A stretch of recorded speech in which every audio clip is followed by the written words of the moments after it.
अस्सलाम वालेकुम, good morning. I hope आप सब लोग जो हैं ठीक होंगे, एंजॉय कर रहे होंगे सुबह पाकिस्तान में। I am your host Mahnoor Qureshi और मेरे साथ हैं रिजवान अली। और आज थोड़ी सी हमने कोशिश की कि अब थोड़ा सा डिफरेंट अंदाज से आगाज़ किया जाए, तो महानूर काफ़ी कंफर्टेबल इसमें। और कैसा लगा महानूर एक नए अंदाज से आगाज़ करके? हम रोज़ कोशिश करते हैं कुछ नया हो प्रोग्राम में, बिकॉज रोज़ रिजवान जिस तरह हमें कुछ सीखने को मिल रहा होता है, हम एक नई एनर्जी के साथ आते हैं। तो आई बिलीव जो हमारे व्यूअर्स हैं वो भी कुछ नया सीखते होंगे, वो भी कुछ नया जो हमारा अंदाज है उसको पसंद करते होंगे। और हर सुबह ये पैगाम लेकर आती है कि आज कुछ नया होगा। अब भले वैसा ही होता है, हमें एक नज़र यही लगता है कि रूटीन हमारी सेम होगी। ऑफिस जाएंगे, कॉलेज यूनिवर्सिटी जाएंगे, जो घर में ख़वातीन हैं जिन्हें अपने काम करने, उन्हें ये फ़िक्र होती है कि दोपहर में क्या पकाएंगे, नाश्ता कर लिया तो दोपहर में क्या पकाएंगे, और फिर उसके बाद फ़िक्र शुरू हो जाती है रात में क्या। और दरमियान में जो इंटरवल्स हैं उस दौरान अगर कोई मेहमान है, कहीं शॉपिंग पे जाना है, तो वो तमाम छोटी छोटी एक्टिविटीज़ मिलकर हमारा दिन बनाती हैं और दिन को अच्छा भी बनाती हैं। ऐसा लगता है ये रूटीन है, लेकिन हर दिन कुछ ना कुछ ऐसा एक्साइटिंग, कुछ ना कुछ थोड़ा सा या ज़्यादा होता है जो हमारे दिन को बेहतरीन बना देता है, मजीद खूबसूरत बना देता है। अच्छा रिजवान, जैसे वही होती है ना बात, पुरानी चीज़ों को नया तड़का लगा के जो है पेश कर देना, जो अक्सर रेस्टोरेंट्स में भी हो जाता है। तो इसी तरह हम आपके पुराने होस्ट हैं और हम रोज़ एक नए अंदाज से आते हैं। इसी तरह आप भी अगर दिन का आगाज़ एक नए तरीके से करें, जिन प्लेटर्स में आप खाना सर्व करते हैं किसी नए बर्तन में करें, किसी नए अंदाज में करें, किसी नई गार्निशिंग से करें, तो आपको भी अपनी लाइफ जो है ज़रा सी एक्साइटिंग सी लगती है। सेल्फ ट्रीटमेंट जो है वो बहुत इंपॉर्टेंट है। अगर आप अपने आप को अच्छे से ट्रीट करते हैं, अपने आप को वैल्यू देते हैं, तो इससे भी बहुत सारी पॉजिटिव एनर्जीज मिलती हैं कि अपने लिए अपनी इंपॉर्टेंस होती है कि हमें अपना भी ख्याल रखना चाहिए। अक्सर ये हमें जुमला सुनने को मिलता है ना कि अपना ख्याल रखना, लेकिन हमें पता है हम अपना ख्याल रखते हैं, लेकिन कभी अपना ख्याल वाक़यातन ही उसको कॉन्शियसली अगर अपना ख्याल रखा जाए तो उसमें बेहतरी भी होती है, मूड भी अच्छा हो जाता है, और फिर आपको फ़िक्र भी नहीं होती कि कोई दूसरा आपको कैसे ट्रीट कर रहा है। और दूसरे ट्रीट करने की बाद ट्रैफिक में अक्सर मानूर की शिकायत होती है सुबह सवेरे के लोग जो हैं वो सुबह सवेरे बहुत गुस्से में ड्राइव कर रहे होते हैं, या फिर अगर किसी से रास्ता मांग दिया जाए या किसी को रास्ता चाहिए हो तो वो इतनी जल्दबाजी में रास्ता मांगते हैं कि फ़ौरन से पहले अक्सर ये होता है कि आगे भी गाड़ी है, आपके लेफ्ट पे भी गाड़ी है, राइट पे भी गाड़ी है, गुजरने का रास्ता नहीं है, लेकिन इसके बावजूद जो पीछे ड्राइवर मौजूद है उसका हॉर्न पे हाथ है और वो जो नॉइज़ पोल्यूशन है उसमें इजाफा कर रहे हैं। हालांकि अगर गाड़ी साइड पे भी हो जाए तो वो सिर्फ चंद कदम ही आगे जा सकेंगे, इससे ज़्यादा वो आगे नहीं जा सकेंगे। थोड़ा सा यहाँ पर सब्र तहम्मुल और मोहब्बत के साथ और बड़ी एहतियात के साथ, अगर आप खुशगवार मूड के साथ चंद सेकंड गुजार लेंगे तो आपका दिन पूरे का पूरा अच्छा आ जाएगा, पूरे दिन की टोन सेट हो जाएगी। अच्छा रिजवान, बेसिकली समटाइम्स होता ये है कि जब सारे लोग गुस्से से जा रहे होते हैं तो जो एक बंदा मुस्कुराते हैं वो सुबह ड्राइव कर रहा होता है, आप उसको ओवरटेक करते हो, कहते हैं कितना मुतमईन है ना, और हम हैरान हो रहे होते हैं। तो जब आप अक्सर मेरे साथ ऐसे लोग बुरे भी लगते हैं, ऐसे लोग बुरे भी लगते हैं, क्योंकि मैं बहुत मुस्कुराते हुए ड्राइव कर रही होती हूँ और साथ साथ जो है कुछ गुनगुना रही होती हूँ, कुछ अपने आप से बातें कर रही होती हूँ, तो मैं बड़ी खुश हो रही होती हूँ सुबह सुबह आके। इतना प्यारा मौसम होता है, इतना प्यारा शहर है इस्लामाबाद, तो ऐसे आपका मूड जो है वो फ्रेश हो जाता है। तो अक्सर लोग बड़े वियर्ड तरीके से देखते हैं कि पता नहीं इसको क्या खुशी है। और खुशी की बात करें तो जहाँ इतनी सारी खुशियाँ हैं वहाँ पर हमारे लिए खुशी की बात यह है कि हमारी हॉकी टीम ट्रेवल कर रही है अंडर 19 और जूनियर वर्ल्ड कप की तैयारियां जारी हैं। कुआलालंपुर में इवेंट होगा। Pakistan hockey team, Pakistan hockey के लिए बड़ी खुशाइंद बात है ये कि एक दफ़ा फिर जूनियर लेवल पर हॉकी के प्लेयर्स मेहनत कर रहे हैं, कोशिश कर रहे हैं और टीम तैयारियां कर रही है। लाहौर में थोड़ा सा स्मॉग का एलिमेंट भी है, इसके बावजूद हमारे नौजवान प्लेयर्स, यंगस्टर्स, अगर हम इन्हें कहें फ्यूचर स्टार्स की बात करें, तो वो तैयारी कर रहे हैं, कोशिश कर रहे हैं, ड्रिलिंग हो रही है, ड्रबलिंग हो रही है, इसके साथ साथ पेनल्टी कॉर्नर्स लगाने की तैयारी की जा रही है। और हॉकी का खेल महानूर इतना मॉडिफाई हुआ है, हमें जब भी पाकिस्तान में किसी से हम हॉकी की बात करते हैं, ख़ासतौर पर ऐसे लोग जो हॉकी के फ़ैन हैं और जिन्होंने पाकिस्तान की हॉकी देखी है, ब्लू टर्फ, ऑस्ट्रो टर्फ पर उन्होंने मैचेस देखे, उसके बाद इसमें कुछ चेंजेस आए, इसकी टेक्निक में चेंजेस आए, कुछ रूल्स चेंज किए। पहले 35-35 मिनट के 2 हाफ हुआ करते थे, अब उसको क्वार्टर्स में तब्दील कर दिया गया है। पेनल्टी शूट आउट को शूट आउट कर दिया गया है, उसमें 25 यार्ड लाइन जो है उससे प्लेयर भागता हुआ आता है और वो उसने वहाँ से पेनल्टी, जो जिसे हम पेनल्टी शूट कहते थे, उसको तब्दील कर दिया गया है। इसमें जो सबसे इंटरेस्टिंग चीज़ होती है वो इसकी रफ्तार है। ऐसा ही है। और रिजवान, जिस तरह आप बात कर रहे हैं हॉकी के हवाले से, तो जिन लोगों ने हॉकी का अरूज देखा है पाकिस्तान में, और अब we are so happy and we are so glad कि अब हम फिर से अपनी उन टीम्स पे काम कर रहे हैं जो कि मौजूद तो थी, जो कि काम तो करना चाहती थी, लेकिन इंफ्रास्ट्रक्चरल डेवलपमेंट नहीं थी, ग्राउंड्स मौजूद नहीं थे, रिसोर्सेज नहीं थे।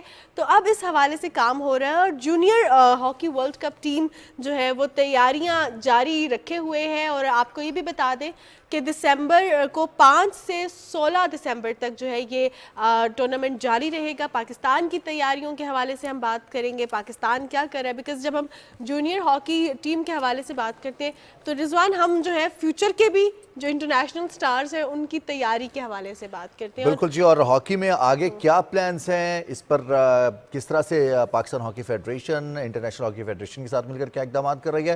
फिर खुशाइंद खबर भी ये है हमारे पास कि पाकिस्तान सुपर लीग में जो फ्रेंचाइज ओनर्स हैं, मुख्तलिफ फ्रेंचाइजीज हैं, जैसे लाहौर कलंदर्स है, मुल्तान सुल्तान्स, कराची किंग्स, पेशावर ज़लमेज़ और कोयटा ग्लैडिएटर्स, ये टीम्स मिलकर, इस्लामाबाद यूनाइटेड, ये टीम्स मिलकर पाकिस्तान में हॉकी के फ़रोग के लिए एक दफ़ा फिर इनिशिएटिव ले रही हैं। गुज़िश्ता सीज़न में भी इसका ऐलान किया गया, पाकिस्तान में हॉकी की लीग भी करवाई जाएगी जैसे पाकिस्तान में क्रिकेट की लीग करवाई जाती है।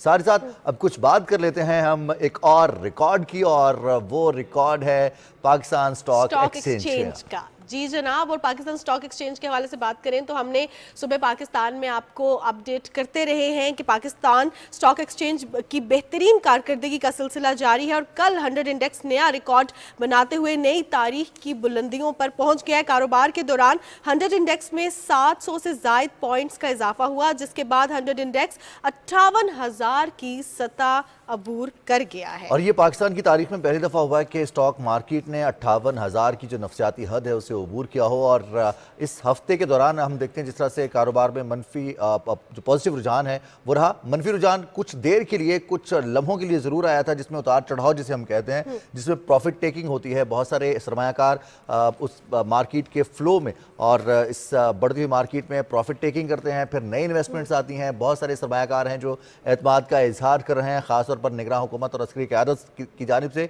मुआशी इस्तेहकाम के लिए जो इक़दाम उठाए जा रहे हैं, ख़ासतौर पर जो ज़ख़ीरा अंदोज़ी के ख़िलाफ़ इक़दाम किए गए, पाकिस्तान में जो कौंसल कायम की गई है, स्पेशल इन्वेस्टमेंट कौंसल, उसके लिए भी हम देखते हैं कि उसके बाद भी पाकिस्तान में सरमायाकारों का और जो इंटरनेशनल सरमायाकार हैं, बैरूनी सरमायाकार हैं, पाकिस्तान में डायरेक्ट इन्वेस्टमेंट के हवाले से भी बहुत सारे इक़दाम हो रहे हैं। बिल्कुल जनाब, और इस पर बात करने के लिए हमारे पास अभी प्रोग्राम में नुमाइंदा PTV न्यूज़ ज़मीर अब्बास मौजूद है। अस्सलाम वालेकुम ज़मीर, कैसे हैं आप? वालेकुम सलाम।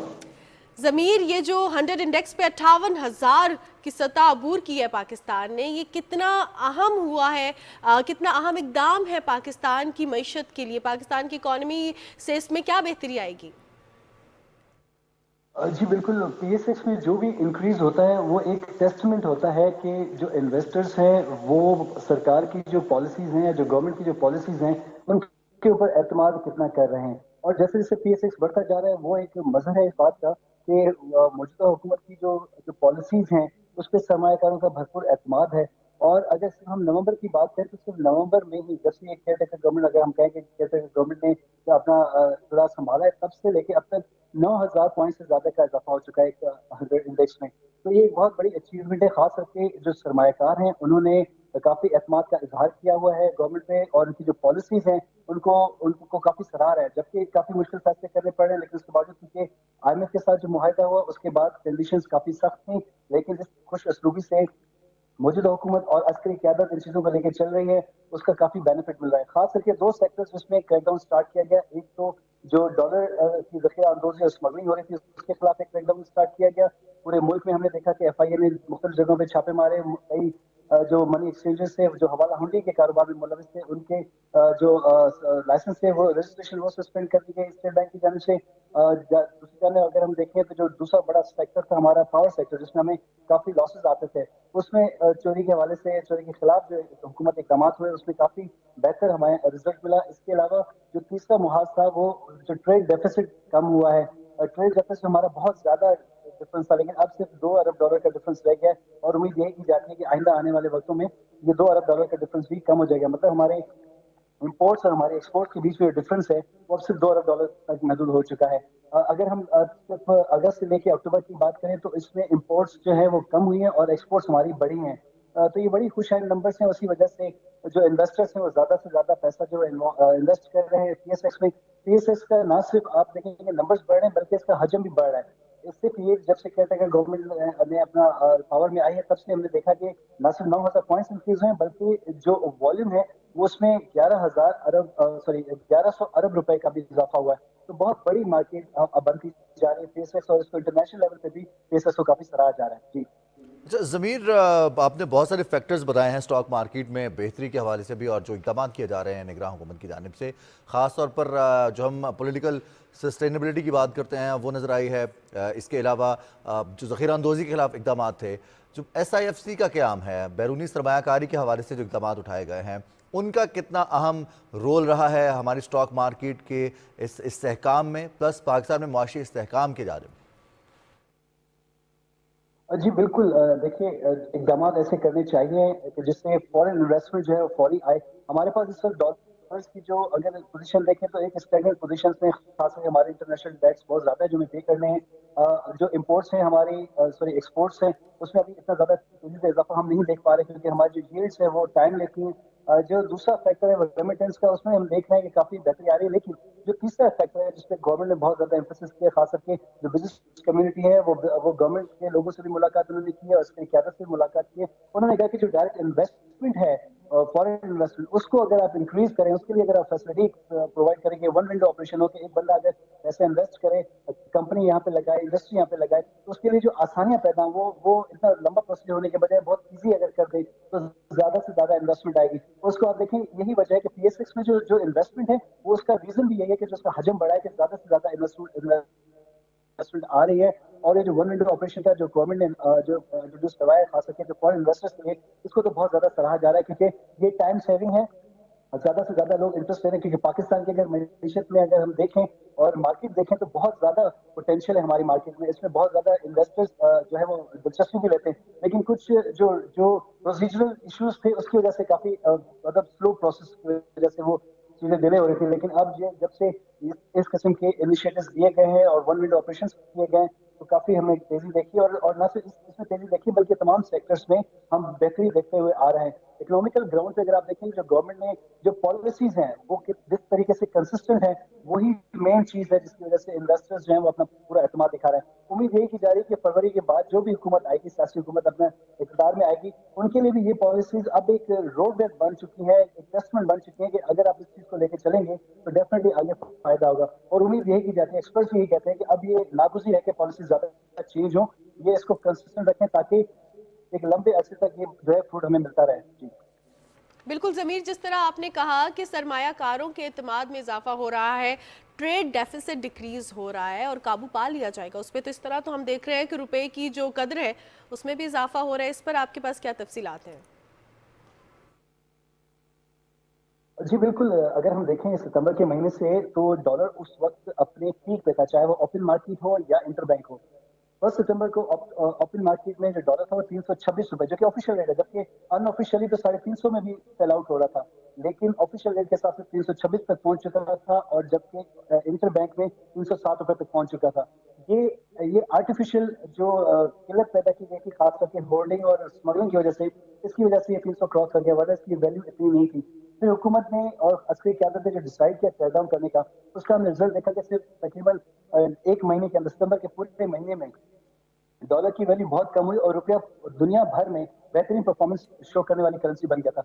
अक्टूबर में भी हमने देखा कि करेंसी डिक्रीज हुई, फिर एक छोटा सा टाइम आया जिसमें हमने देखा कि डॉलर फिर राइज हुआ, लेकिन अब तो दोबारा हुकूमत की कोशिशों और काविशों की बदौलत डॉलर का रेट जो कम होता जा रहा है। इस वक्त भी इंटर बैंक में डॉलर 285 रुपए और 36 पैसे पे पहुंच चुका है, जबकि ओपन मार्केट में 284 रुपए और 75 पैसे पे ट्रेड कर रहा है। तो इस वक्त अभी भी काफी गुंजाइश है। अगेन जैसे मैंने पहले आपको बताया कि जो हमारे फॉरेन रिजर्व्स हैं उसमें जिस तरीके से डॉलर आते जाएंगे, डॉलर की वैल्यू जो है मार्केट में कम होती जाएगी और रुपया जो है वो मजबूत होता जाएगा।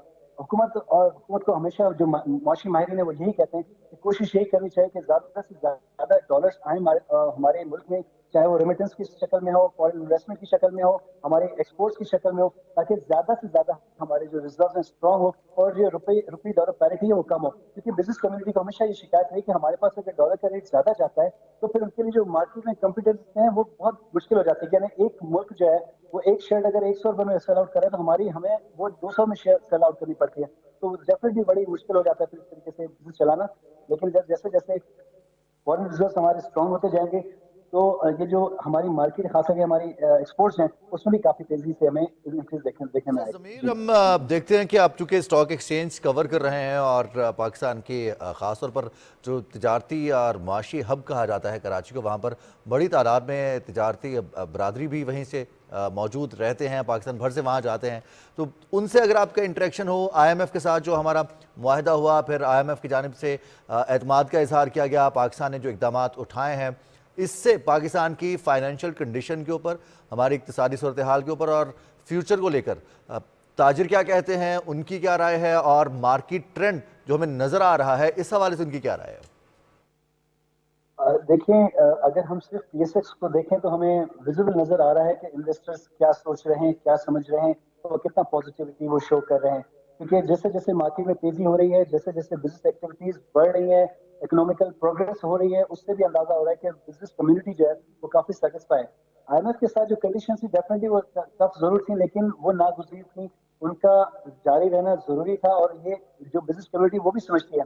अब बिजनेस कम्युनिटी को सिर्फ एक ही खदशा है कि वही कि आने वाली हुकूमत जो है वो इन चीजों को कंसिस्टेंट लेके चले ताकि एक पॉलिसी का फ्रेमवर्क हो, ज्यादा से ज्यादा चेंजेस ना हो। क्योंकि अगर 6 महीने की एक पॉलिसी और 6 महीने के बाद पॉलिसी चेंज हो जाए तो बिजनेस करना जरा मुश्किल हो जाता है।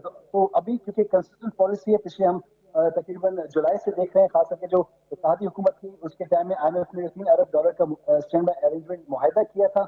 उसके बाद हमें काफी बेनिफिट मिले।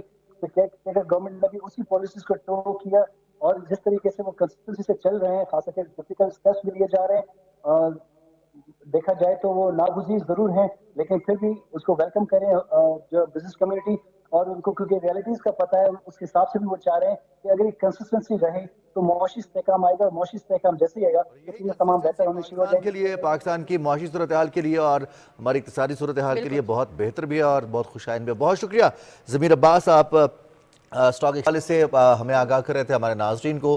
साथ साथ एक नया दिन है तो आज भी बेहतरी की बहुत सारी उम्मीदें हैं। वीकेंड्स पर नॉर्मली होता ही है, जो ट्रेंड हमने देखा उसमें ये होता है कि वीकेंड्स पर प्रॉफिट टेकिंग होती है, सरमायाकार प्रॉफिट लेते हैं, तो उसकी वजह से इंडेक्स में कुछ रद्दोबदल आता है। 100 इंडेक्स कुछ उतार चढ़ाव का शिकार होता है, लेकिन हर गुज़िश्ता 2 से 3 हफ्ते हो गए मानूर तो ये ट्रेंड हम देख रहे हैं। हमने कहा 39,000 से स्टॉक एक्सचेंज जब निगरानों को बताई थी, 39,000 से लेकर उसके बाद अब 58,000 तक पहुंच चुका है। और जैसे ज़मीर बता रहे थे कि इसमें ना सिर्फ इंडेक्स में जो पॉइंट्स हैं 58,000 पॉइंट्स की सतह पर, बल्कि इसमें जो कैपिटल है, मार्केट कैपिटल है, उसमें भी इजाफा होता है और 11 अरब से ज़्यादा का इसमें इजाफा हो चुका है। बिल्कुल, इससे जो है सरमायाकारों का जो एतमाद है पाकिस्तानी मईशत के लिए बहुत ज़्यादा ये खुशाइंद है। और पाकिस्तान की इकॉनमी जितनी फ्लरिश करेगी, वो कहते हैं ना कि जो भी मुल्क इकोनॉमिकली डेवलप्ड होता है वो ही सोशली डेवलप्ड भी होता है। और सोशल डेवलपमेंट के हवाले से हम बात करते हैं, सिविक सेंस के हवाले से बात करते हैं, तो अब जब हम इकोनॉमी के हवाले से बात करें तो कुछ हमने भी अपने सेट पैटर्न्स रखने होते हैं,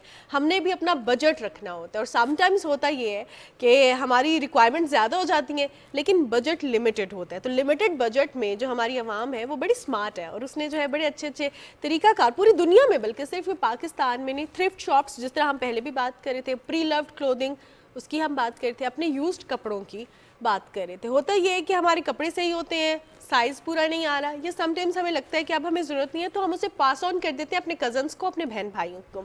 लेकिन it's a global village and we are living together, तो इसको और लोगों को पास ऑन करना चाहिए। भी तो किया जाता है ना कि अब कौन सा कज़न है, कौन सा बहन भाई है जिसको आपके साइज़ के कपड़े भी आ जाएंगे या फिर आपके जूते भी आ जाएंगे, आपका स्कूल बैग भी उसको मिल जाएगा, आपकी उसकी किताबें पहले अगर से अच्छी हैं, नजर होती तो है। उसको मिल जाएंगी, लेकिन उसमें थोड़ा सा ये भी होता है कि आपका पर्सनल रिलेशन क्या है उसके Personal साथ। relationship। कुछ बहन भाई होते हैं ना कि हमें हमारा उनके साथ वैसे ही इतना अच्छा बॉन्ड होता है, और कुछ बहन भाई होते हैं जिनका थोड़ा सा हमें ऐसे ही उनके साथ चिड़चिड़ापन होता है। बहन भाई आपस में, खासतौर पर बहन और भाई एक दूसरे को तंग भी करते हैं, प्यार बहुत होता है लेकिन एक दूसरे को तंग भी करते हैं। तो ऐसे ही रिलेशन हमारे कजन्स में भी होते हैं, फैमिलीज में भी होते हैं। बिल्कुल जनाब। सो अगर हम रिलेशंस के हवाले से बात करें तो इट इज़ वेरी इंपॉर्टेंट कि हम एक दूसरे का ख्याल रखें। एक दूसरे के ख्याल के साथ साथ रिजवान, हम प्रोग्राम में हमेशा बात करते हैं क्लाइमेट के ख्याल का भी। जब हम कपड़े बहुत ज़्यादा बनाते हैं, ये भी क्लाइमेट के लिए अच्छा नहीं है, हमारी पॉकेट के लिए अच्छा नहीं है, हमारे फाइनेंसेस के लिए अच्छा नहीं है। तो इसमें जो लंडा बाजार है, जो प्री लव्ड क्लोथिंग है, जो कि हम थ्रिफ्ट शॉप्स हैं, जो कि आपने सोशल मीडिया पे भी देखा होगा, बहुत से ऐसे पेजेस हैं कि वो आपको पुराने कपड़े दे देते हैं फॉर द रेंट, या आप उनको खरीद भी सकते हैं pre owned, pre pre loved. Exactly. तो अब जो हम देखते हैं कि लंडा बाजार की जो रौनकें हैं वो ज्यादा क्यों बढ़ रही हैं? सर्दियों में Because अरूज पर होती है वैसे। मौसम चेंज हो रहा है। बिल्कुल सर्दियों पर अरूज पर होती हैं, और स्टिल महंगाई तो हुई है। जहाँ पे आपको पहले जितने सस्ते मिलते थे उतने अब नहीं मिल रहे, लेकिन उससे जो मार्केट का और जो न्यू का रेट है ना, उसमें बहुत फर्क है। हसन कल गए थे, हसन ने रिपोर्ट तैयार की, हसन फारूक ने। उनका बताना है कि अब लंडा बाजार में भी मार्केट में जो रेट्स हैं वो बढ़ गए हैं। मजीद क्या, किस तरह की प्रोडक्ट्स हैं लंडा बाजार में, वहाँ पर क्या क्या बिक रहा है और कितना रश है, ये बता रहे हैं हसन फारूक अपनी रिपोर्ट में। मौसम ने ली अंगड़ाई तो लंडा बाजार की रौनकें भी बढ़ गईं। सेलों में 300 रुपए में 300 रुपए। ये गरम पजामे आ गए 100 में 100 में। मुख्तलिफ स्टॉल्स पर शहरियों की बड़ी तादाद गर्म मलबूसात की खरीदारी में मसरूफ नजर आ रही है। खरीदारी जरूरत के तहत की जा रही हो या शौक के साथ, सस्ती और मयारी अशिया किसे नापसंद होंगी। और फिर अगर वो ब्रांडेड हो और कम पैसों में अच्छी चीज मिलने की खुशी अलग है। शहरी कहते हैं कि यहाँ से उन्हें जरूरत की हर चीज सस्ते दामों मिल जाती है। लोगों को चाहिए कि इसमें आए, एक तो ये सस्ता है, वो तरह तरह की इसमें वैरायटी है, बाकी बाज़ारों से ये बहुत बड़ा बाज़ार है, और चीज़ें भी जो है इसमें चीपर हैं। I'd say कि इट इज़ वेरी बेटर, काफ़ी अच्छा ऑप्शन होता है बिकॉज इट्स वेरी इकोनॉमिकल उस मामले में, क्योंकि मार्केट में इफ़ यू लाइक आप प्राइस की चेक करें तो आपको वही चीज़ जो मार्केट में आपको 5-6 हज़ार रुपये की मिलती है, यहाँ आपको मैक्सिमम 1000 या 1500 में आराम से मिल जाती है। यहाँ तो तकरीबन मुनासिब रेट पे मिल जाते हैं। मार्केट के लिहाज से देखते हैं, अभी अगर कुछ मुनासिब रेट पे मिल गए तो ले लेंगे। शहरी गर्म मलबूसात, जैकेट्स, मफलर, टोपी, कोट और जूते समेत जरूरत की दीगर अशिया खरीदने में मसरूफ हैं। वैसे तो लंडा बाजार में भी कीमतें अब पहली जैसी नहीं रही। 300 से 400 वाली लोकल शर्ट भी 600 से 800 रुपए में फरोख्त हो रही है। 500 वाला पुराने जूतों का जोड़ा अब 1000 रुपए में भी नहीं मिल रहा। लेकिन फिर भी जायजा लिया जाए तो ये कीमतें आम मार्केट की निस्बत कुछ भी नहीं। 14 साल हो गए इस फील्ड में, लंडे में, और यहाँ पे अच्छी प्राइस में चीज़ें मिल जाती हैं, मुनासिब ब्रांडेड चीज़ें हर किस्म की, सस्ती भी हैं। 100 वाली सेल भी हम लगाते हैं, यही 400 में भी है, 500, 800। मेरे पास लंडे में काफ़ी वैरायटी होती हैं, बच्चों का भी है, बड़ा भी है, स्वेटर भी हैं, इसमें फॉर्मल जैकेट है, और काफ़ी ज़्यादा ट्राउज़र है, गर्म ट्राउज़र में है, इसमें स्पोर्ट्स ट्राउज़र भी आ जाते हैं। खरीदारों की कोशिश है कि सर्दी से बचने के लिए गर्म मलबूसात की खरीदारी को तरजीह दी जाए, लेकिन घरेलू आराइश और सजावट की अशिया, खिलौने, कॉस्मेटिक्स, इलेक्ट्रॉनिक्स और दीगर सामान ने भी अपनी जगह इन बाजारों में बना ली है। सेल बढ़ने पर दुकानदार भी खुश नजर आ रहे हैं। जैसे जैसे लंडा बाजार में लोगों का रश बढ़ रहा है, वैसे ही जिंदगी के तमाम शोबों से ताल्लुक रखने वाले लोगों में ये बाजार फौकियत पा रहे हैं, और उनका कहना है कि ये बाजार गरीब और मुतवस्सित तबकों के लोगों के लिए किसी नेमत से कम नहीं। Hasan Farooq, Pakistan television news, Islamabad. जी, तो हसन फारूक की ये रिपोर्ट थी। तो हसन फारूक बता रहे थे कि अब मुख्तलिफ शोबे ज़िंदगी से ताल्लुक़ रखने वाले लोग पहुँच रहे हैं लंडा बाज़ार, और हम देख रहे हैं इंडोर्समेंट काफ़ी अच्छी होती है। ज़रूरी नहीं है कि हम जितने भी मलबूसात ख़रीदने हैं वो नए ही हों, और बहुत अच्छे तकरीबन अनयूज्ड हमें कपड़े भी मिल जाते हैं, जूते भी मिल जाते हैं, जराबें मिल जाती हैं सर्दी से ख़ुद को महफूज रखने के लिए, और बहुत इकनॉमिकल चीज़ें मिल जाती हैं। और कुछ ऐसी चीज़ें भी हमें उसमें मिल जाती हैं जो हमें अगर कैंपिंग के लिए जाना है, हमें ट्रैवलिंग पर जाना है, हमें सर्दियों में बोन फायर करना है, मुख्तलिफ इवेंट्स है, तो उसके लिए भी बहुत सारी चीज़ें हमें इस बाज़ार से मिल जाती है और बड़े सस्ते दामों रीज़नेबल मिल जाती है। और रिजवान, आपने देखा होगा कि रिसेंट पास्ट में बहुत से जो पाकिस्तानी सेलिब्रिटीज़ हैं उन्होंने इस बारे में दे केम फॉरवर्ड, और उन्होंने बताया है कि जो उन्होंने पहना हुआ है वो भी उन्होंने लंडा बाजार से लिए ताकि लोगों को भी इनकरेज किया जा सके कि ये आपकी पॉकेट के लिए भी अच्छा है, क्लाइमेट के लिए भी अच्छा है, माशरे के लिए भी अच्छा है।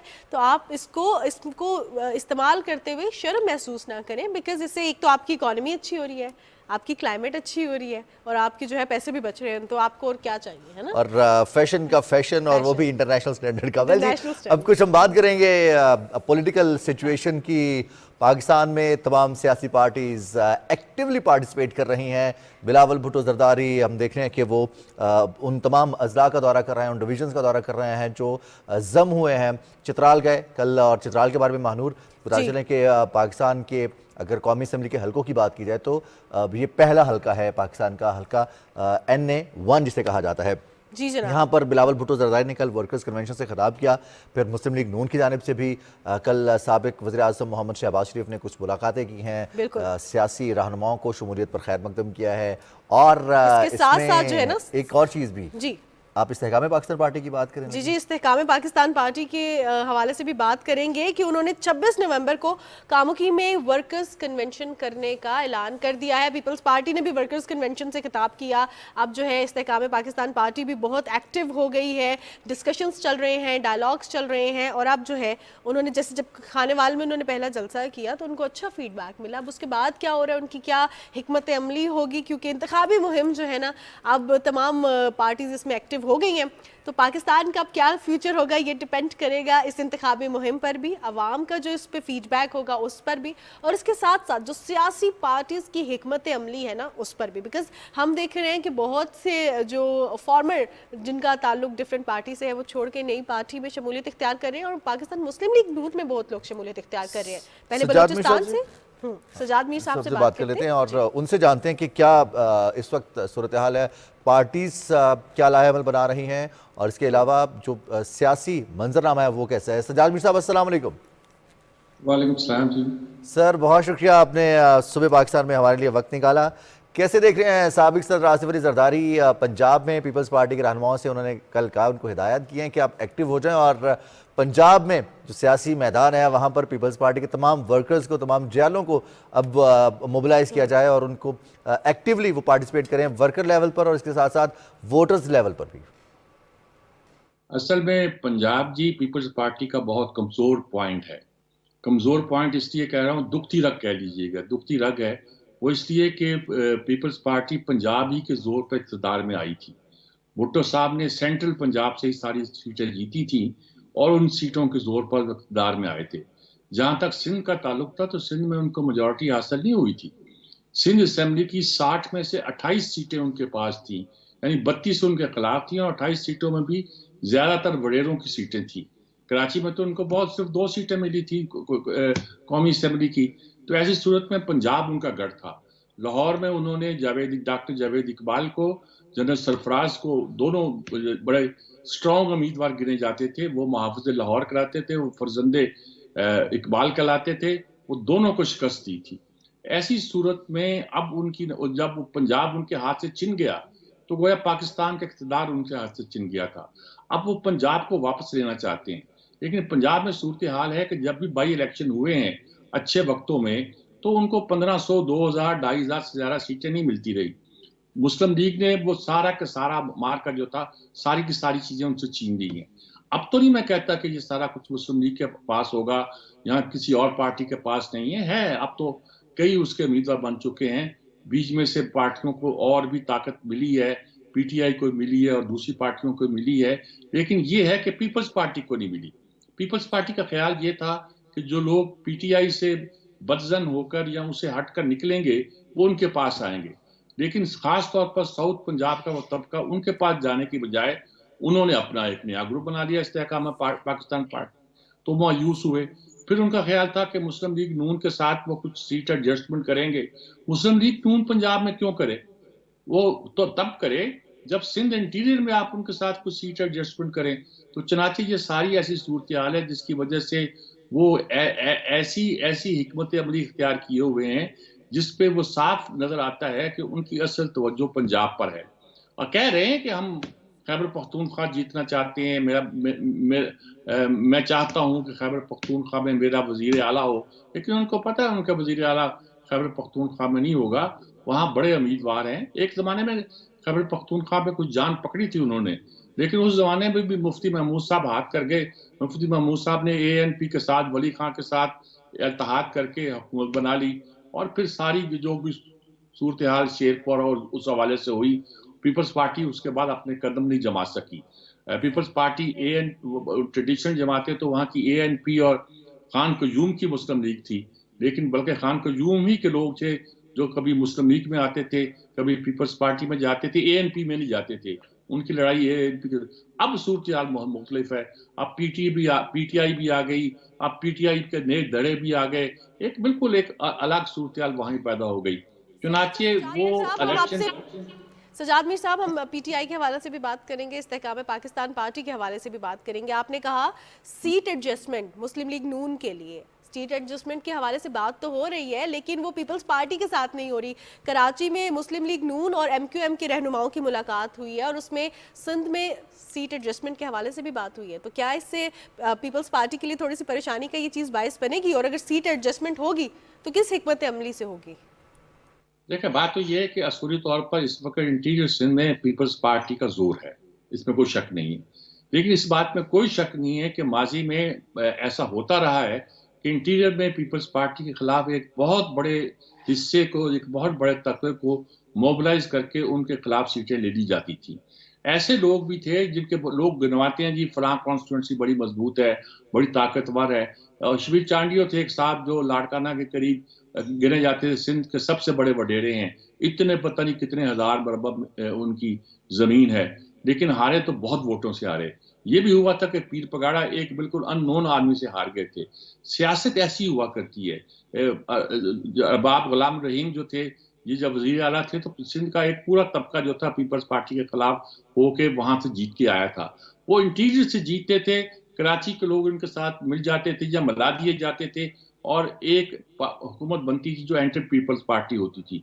हुकूमत ऐसी भी बनती थी जो MQM के साथ मिलकर, इंटीरियर के लोगों के साथ मिलकर एक हुकूमत।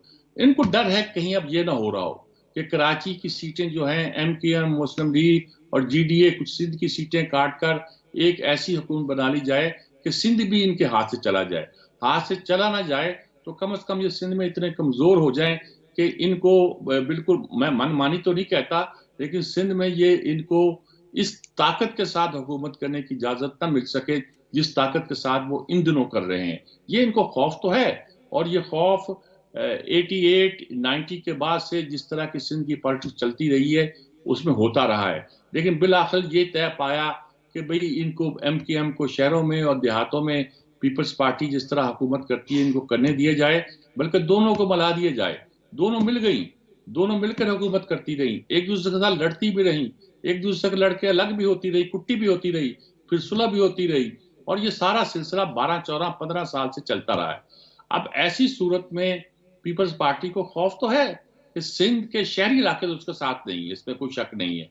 वो लाख कहें जी कराची हमने जीत लिया, कराची हमारे साथ है, कराची हमारे साथ नहीं है, और लाख वो सोचें कि उन्होंने बंदोबस्त कर दिया है।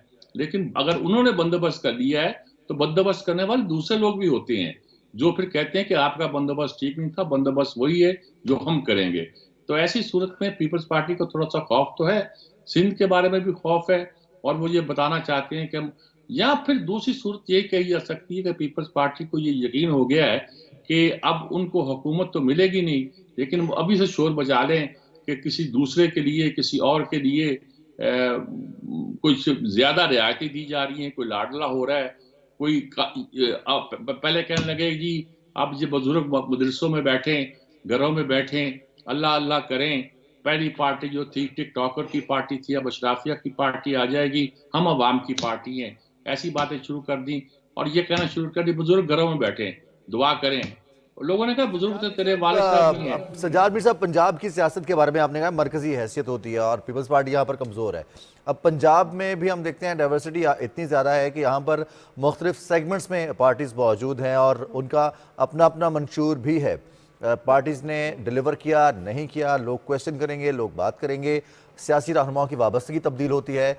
हम अगर बात करें इस्तेहकाम पाकिस्तान पार्टी की, अब मोबिलिटी की बात करें तो उन्होंने भी अब वर्कर्स कन्वेंशन का आगाज़ कर दिया है। एक तरफ बिलावल की जानिब से, पीपल्स पार्टी की जानिब से जिन कंसर्न्स का इजहार किया जा रहा है दूसरी जानिब से अगर वोट डिवाइड होगा, नई पार्टीज आएंगी, उनको वोट मिलेगा, तो ये इलेक्शंस के ऊपर जो एतमाद का इजहार किया तमाम सियासी पार्टीज ने इलेक्शन कमिश्नर के ऊपर, इलेक्शन कमीशन के ऊपर, उसके बाद अभी से अगर इस तरह की बयानबाजी होगी तो ये कंट्रोवर्शियल नहीं हो जाएगी इंतखाबात तक पहुंचते पहुंचते मामला? इंतखाबात तक क्या होता है इस बारे में तो मैं कुछ नहीं कह सकता।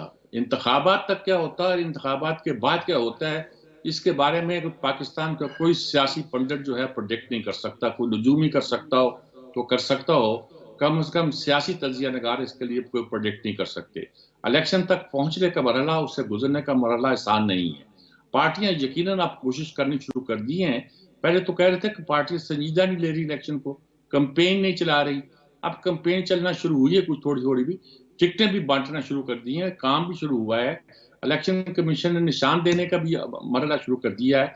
तो ये सारी वो सूरत हाल जो बताती है ऐसे इलेक्शन के बारे में अब संजीदगी पैदा हो। इसी 30 नवंबर तक तो सारी सीटें हो जाएंगी, फिर इलेक्शन का शेड्यूल आ जाएगा। इलेक्शन का शेड्यूल आने के बाद क्या फजा पैदा होती है, दुआ करें कि वे पुरअमन तौर पर फजा पैदा हो, कोई तशद्दुद की वारदातें ना हो, कोई उस तरह की सूरत हाल पैदा ना हो कि इलेक्शन के लिए साजगार माहौल ना रहे। अच्छा माहौल रहे, उस माहौल में इलेक्शन हो जाए। और इलेक्शन में कौन सी पार्टी जीतती है कौन सी नहीं जीतती ये तो जमहूरियत में हुआ करता है। फिर इलेक्शन के बाद का एक अलग मरहला है, उसके बारे में कोई कुछ नहीं कह सकता। लेकिन हमें अगर जमहूरी तौर पर इस मुल्क को मजबूत करना है तो इन तमाम मरहलों से गुजरना है। इस दरिया के भी पार जाना है, उस दरिया के भी पार जाना है, और ये आसान मरहला नहीं है। इसी से हमारी मईशत मजबूत होगी, इसी से हमारी सलामती की बेहतरी है, और इसी से मुल्क में सियासत में इस्तेहकाम आएगा। ये सारे मरहलों से हमें गुजरना पड़ेगा, और इसमें जितने खतरात हैं, जितने अब हैं, माजी में शायद कभी न थे। सजाद भी साहब, आप पहले कह चुके हैं कि हो सकता है ये जो टेम्परेचर है, जो एक दूसरे के हवाले से बयानबाजी जारी है, ये इलेक्शंस के करीब जाकर या फिर इलेक्शन के बाद में भी हो सकता है ये फिर इत्तेहादी बन जाएं। और लेकिन हमारी सियासत के लिए, पाकिस्तान में जमहूरियत के लिए, इस इलेक्टोरल प्रोसेस के लिए सियासी जमातों का एक्टिव होना, ये आप कितनी बड़ी इसको डेवलपमेंट समझते हैं हमारे यहाँ? मेरा ख्याल यही डेवलपमेंट है। इलेक्शन के लिए खुशगवार बात यही है कि अब सियासी जमातें एक्टिव हो गई हैं, वो टिकटें भी दे रही हैं, जलसे भी कर रही हैं। तहरीक इस्तेकाम पार्टी जो है जहानिया से शुरू हुई, खानेवाल तक आई, अब शायद आप ही बता रहे थे कामों की जा रही है। ये छोटे छोटे शहरों में इसलिए जा रही है कि जहां इनके उम्मीदवार हैं वो अपने अपने हलकों में अपने अपने लोगों को आसानी से मोबिलाइज कर सकेंगे, और इसके लिए बड़ा खर्च नहीं करना पड़ेगा। देखिए, मीनार पाकिस्तान पे जलसा करना बड़े पैसे की बात है, यानी बड़े पैसे की बात है, करोड़ों के खर्चा आता है इसमें। तो वो उसको अवॉइड करने के बजाय अपने पूरे इलाके में, पंजाब में खास तौर पर मोबिलाइज करने की जो प्लान लेकर आए हैं, वो इस तरह से पॉजिटिव हो सकता है कि वो मोबिलाइजेशन फिर उन्हें किसी बड़े जलसे करने में शायद ज्यादा सहूलत दे, और उस पर उतना खर्च ना करना पड़े जितना पहला ही जलसा किसी बड़ी जगह पर, किसी बड़े शहर में, और बड़े शहर के किसी बड़े मकाम पे करने में उनको पेश आएगा। तो ये उनकी हिकमत अमली है और अच्छी है, बुरी नहीं है। परवेज खटक भी लगे हुए हैं उधर से, वो भी जोर लगा रहे हैं। उनके पास भी वो लोग मौजूद हैं जो इलेक्शन अपने अपने लेके जीता करते हैं, और वहाँ का माशरा जो है वो ट्राइबल माशरा है, वहाँ की कॉन्स्टिट्यूएंसी भी लोगों के अंदर तय होती हैं, और इसमें कोई शक नहीं है कुछ पार्टियों ने वहाँ डंड डाले हैं, और एक लहर भी चलती है वहाँ। जब लहर चलती है, MMA की लहर चल गई थी, PTI की लहर चल गई थी, उस लहर का नतीजा होता है कि ट्रेडिशनल पार्टियां बह जाती हैं। ANP बिल्कुल महदूद होकर रह गई थी। लेकिन ये भी होता है कि जहां जिस पार्टी का जोर होता है वो अपना जोर भी वहां दिखाती है, और उनके मुकाबला भी करना पड़ता है। तो इस सारा जो माहौल पैदा हो रहा है, ये तो इलेक्शन, लगता है कि इलेक्शन का माहौल पैदा हो रहा है, जो आज से कम 10 दिन पहले नहीं लगता था। अच्छी बात है ये माहौल पैदा जिस तरह आपने कहा, सजादमी साहब, आप कह रहे हैं कि जिसका जोर होता है वो जोर लगाती भी है। अब हम जिस तरह बात कर रहे हैं इंतखाबी मुहिम के हवाले से, तमाम पार्टीज जो है एक्टिव हो गई हैं, अपनी अपनी कैपेसिटी में जो भी इनकी हिकमत अमली है वो लेकर आगे बढ़ रही हैं। तो इसमें कुछ का पलड़ा भारी भी लग रहा है। जैसे पाकिस्तान मुस्लिम लीग नून में बहुत से रहनुमा मुख्तलिफ पार्टीज़ के शमूलियत इख्तियार कर चुके हैं, अब MQM से भी आ रहे हैं। अताउल्लाह तारड़ ने कहा कि हम इस्तेहकाम पाकिस्तान पार्टी से सीट एडजस्टमेंट के हवाले से बात कर सकते हैं। तो आपको लगता है कि ये इस्तेहकाम पाकिस्तान पार्टी का आप कहाँ पे फ्यूचर देख रहे हैं, और ख़ास तौर पे इन इलेक्शंस में? और इनका क्या आपको लग रहा है कि मुस्लिम लीग नून के साथ कुछ आगे फ्यूचर में सीट एडजस्टमेंट कुछ ज़्यादा बेहतरी की तरफ जा सकेगी? इस्तेहकाम पाकिस्तान पार्टी को तो उसके मुखालिफ जो हैं वो मुस्लिम लीग नून की बी टीम कह रहे हैं। बी टीम इसलिए कह रहे हैं कि वो चाहते थे कि ये पीपल्स पार्टी की ए टीम बने, वो बन नहीं पाई, तो अब वो मुस्लिम लीग की बी टीम गिनी जा रही है और कहा जा रहा है कि उसको साथ मिलाया जा रहा है। मुस्लिम लीग इसमें बड़ी यूं कही जाए तहम्मुल का मुजाहरा कर रही है। बिलावल के बयान के खिलाफ कोई खास बयान नहीं आ रहे मुस्लिम लीग नून के, क्यों? अब वो बयान दे के अपनी पोजीशन को क्यों कॉम्प्रोमाइज करें? उन्हें पता है कि ये सब इलेक्शनरिंग में तो होता है कि आप एक दूसरे के खिलाफ बयान दो, वो कहते ऐसा होता रहता है, ये मुखालफतें होती रहती हैं, ये कोई ज़्यादा इंपॉर्टेंट नहीं, छोटा मोटा बयान दे देते हैं और छोटे बड़े बयान से कोई फर्क नहीं पड़ता। यही उनका हाल है फजल रहमान साहब का। अच्छा, फजल रहमान साहब की जो पार्टी है उसका सिंध के इंटीरियर में बड़ी मुखालफत है पीपल्स पार्टी के साथ, बड़ी ज्यादा। उन हलकों में जहां पीपल्स पार्टी इतनी नहीं है कि वो वहां से पीपल्स पार्टी को हरा सके, लेकिन खासा उनका स्ट्रांग होल्ड है। वो मिल जाए, पीर पगाड़ा मिल जाए, एमकेएम उधर से मिल जाए, सारा मिला के अगर कुछ थोड़ा सा एक बना लेते हैं क्लस्टर जो कुछ ताकत दिखाता है, तो पीपल्स पार्टी के लिए प्रॉब्लम तो होगा ही, और ये प्रॉब्लम किसी जगह भी हो सकता है। तो एक अच्छी सियासी पार्टी की तरह वो हर जगह हर महाज पर लड़ने के लिए खड़ी है, तैयार खड़ी है। एंजॉय करें हम भी, इलेक्शन एंजॉय करने की चीज भी होती है। इलेक्शन सिर्फ यही नहीं होती कि आप अपना तशन्नुज पैदा कर लें अपने चेहरे पर और अपने आसाब को उकड़ा लें और बड़ी मुश्किल के साथ कहें कि आप एंजॉय करें। जमहूरियत की तरफ का सफर जो है खुशी खुशी तय होगा तो ज्यादा अच्छे नतीजे निकलेंगे। ठीक है सज्जाद मीर साहब, बहुत शुक्रिया। बड़ा अपने डिटेल्ड इस हवाले से जो मंजरनामा है वो हमारे नाज़रीन के सामने रखा है और हमें भी काफ़ी अंडरस्टैंडिंग हुई है कि अब सियासी बयानबाजी जो होती है उसमें समटाइम्स जवाब दिया जाता है, समटाइम्स जवाब नहीं दिया जाता और समटाइम्स जवाब ना देना भी जवाब देना ही होता है। स्ट्रैटेजिक पॉज भी कह सकते हैं। एग्जैक्टली, बहुत शुक्रिया सज्जाद मीर साहब, आप हमारे साथ रहे। हम जो स्ट्रेटजिक पॉज की बात करी थी मानूर, ये बड़ी इंटरेस्टिंग और बड़ी मज़ेदार चीज़ है। और आप देख रहे हैं कि वक्त गुजरने के साथ मानूर बहुत सारी हमारी सियासी जमातों ने, सियासी रहनुमाओं ने, कायदीन ने बड़ी मैच्योरिटी का मुजाहरा भी किया है। बहुत सारे ऐसे बयानबाजी या फिर ऐसे इल्ज़ाम एक दूसरे पर लगाए जाते थे माजी में, अब उनसे अवॉइड किया जा रहा है। अब मशवरे दिए जा रहे हैं, इल्ज़ाम नहीं लगाए जा रहे, अब मशवरे दिए जा रहे हैं कि किसको क्या करना चाहिए। अपनी हिकमत अमली क्या है वो भी आवाम के सामने रखनी चाहिए और साथ साथ दूसरी सियासी जमातों की हिकमत अमली में अगर कोई कहीं कोताही है तो उस पर तनकीद भी करनी चाहिए। लेकिन अगेन हम भी यही चाहते हैं, हमारे नाज़रीन भी यही चाहते हैं, पाकिस्तान के अवाम भी चाहते हैं कि जिन लोगों ने पाकिस्तान में हुकूमत कायम करनी है, पाकिस्तान के फ्यूचर को संभालना है, पाकिस्तान के इक़्तिसादी, मुआशी, समाजी तमाम जितने भी सेगमेंट्स हैं उनमें बेहतरी के लिए इक़दाम करने हैं, तो उनको एटलीस्ट एक दूसरे के खिलाफ बयान देते हुए तमाम तर चीज़ों का ख्याल रखना हो कि उनके सुनने वाले, उनके देखने वाले और उनके फॉलोअर्स भी ये तमाम चीज़ें उसी तरह से फॉलो करते हैं। बिल्कुल जनाब, और इस पर सबसे ज़्यादा जिम्मेदारी जो है वो पाकिस्तानियों की आयद होती है। उन पर यह जिम्मेदारी है कि ख़ास तौर पर जब हम कैंपेन कर रहे होते हैं ना अपने फेवरेट लीडर्स के लिए या अपनी फेवरेट पॉलिटिकल पार्टीज़ के लिए, तो हमने महज़्ज़ब ज़ुबान का इस्तेमाल करना है सोशल मीडिया पर भी।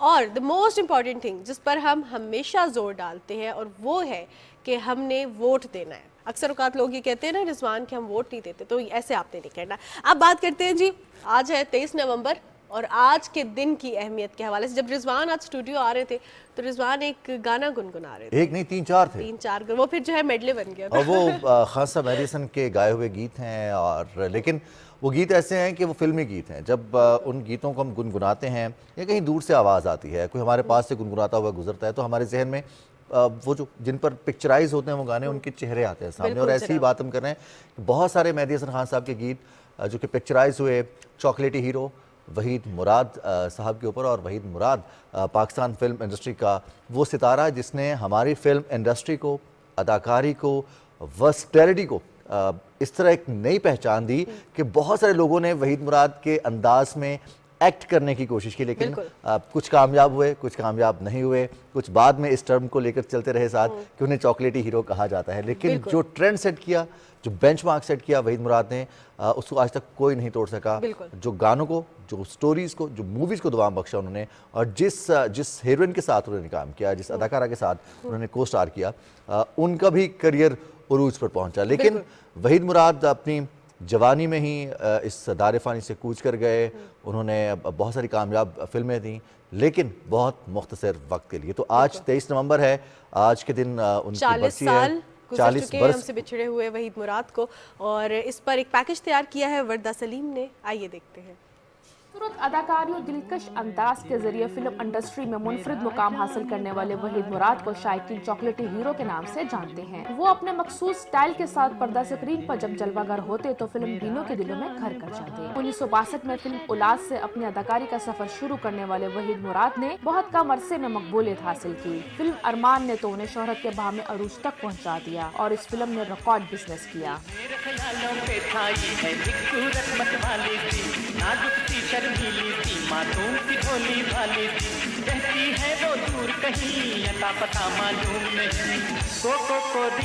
वहीद मुराद ने 2 दहाइयों के अपने फनी सफर में कई यादगार किरदार अदा किए और कमोबेश 124 फिल्मों में अदाकारी के जौहर दिखाए, जिनमें हीरा और पत्थर, देवर भाभी, इंसानियत, सालगिरह समेत कई यादगार फिल्में शामिल हैं। कहिए, है ना वही हाथ? और लड़की के हुस्न जमाल के बारे में क्या राय है आपकी? अरे आप रो पड़ी? आपको हमारा मोहब्बत भरा मजाक पसंद नहीं आया तो हमें माफ कर दीजिए।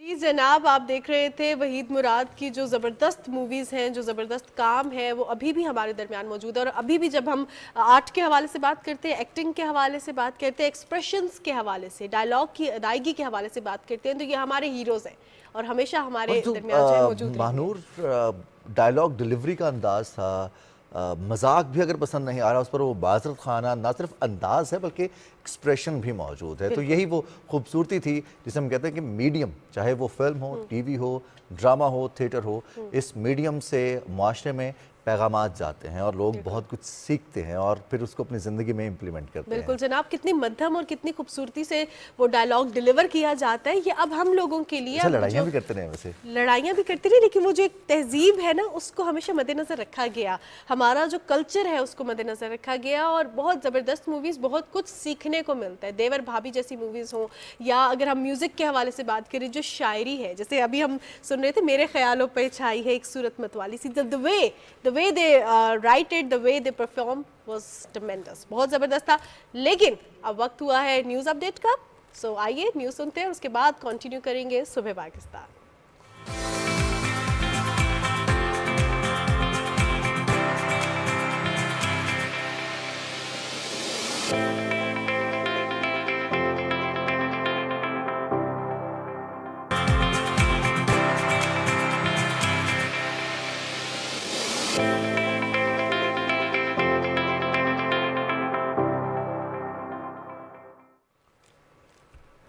सुबह पाकिस्तान में एक बार फिर आपको खुशामदीद कहते हैं और न्यूज़ अपडेट से पहले हम बात कर रहे थे कुछ खेलों के हवाले से, हमने पाकिस्तान की पॉलिटिकल सिचुएशन के हवाले से बात की।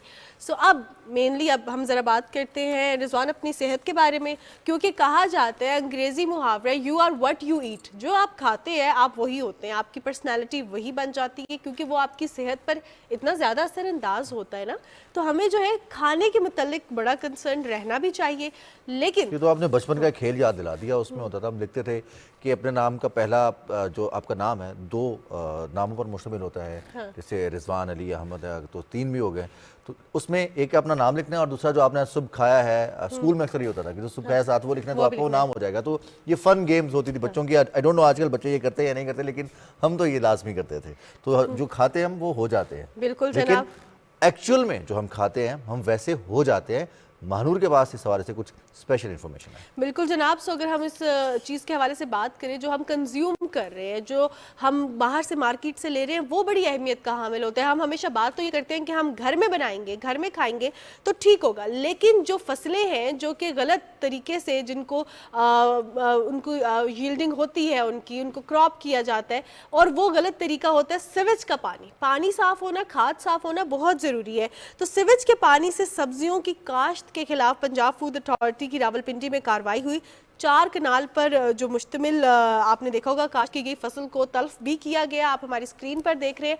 और ये सिवेज का पानी होता है जो कि बड़ा ख़तरनाक होता है, उसका सारा असर होता है उस सब्ज़ी पर, उस फल पर, तो इसको तल्फ किया गया है ताकि इसको कंज्यूम ना किया जा सके, मार्केट में सप्लाई ना किया जा सके। एक तो होता है ना आलूदा पानी और एक होता है जहरीला पानी। अब आलूदगी और जहर दोनों में फ़र्क है, नो डाउट।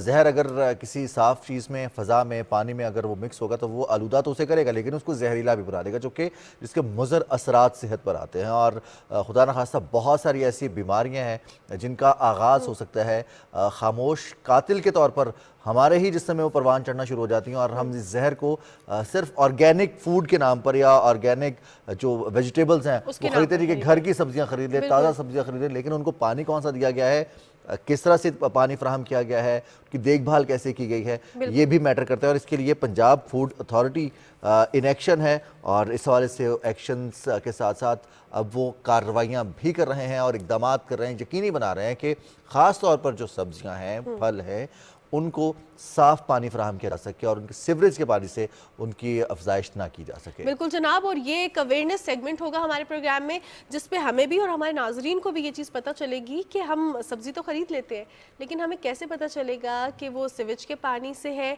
कैसे पता चलेगा वो साफ़ पानी से जो है वो उसकी सारी जो उसकी निगहदाश्त की गई है, उसको जो क्रॉप किया गया है, वो साफ़ पानी, साफ़ उसके लिए खाद का इस्तेमाल किया है।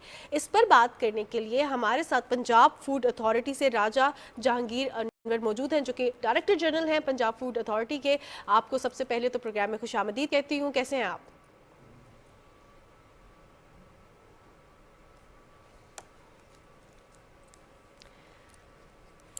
बहुत शुक्रिया, thank you very much Rizwan और मानूर, आपका बहुत अहम मौजू है और इसके लिए पीटीवी ने इस इशू को हाईलाइट किया, थैंक यू सो मच।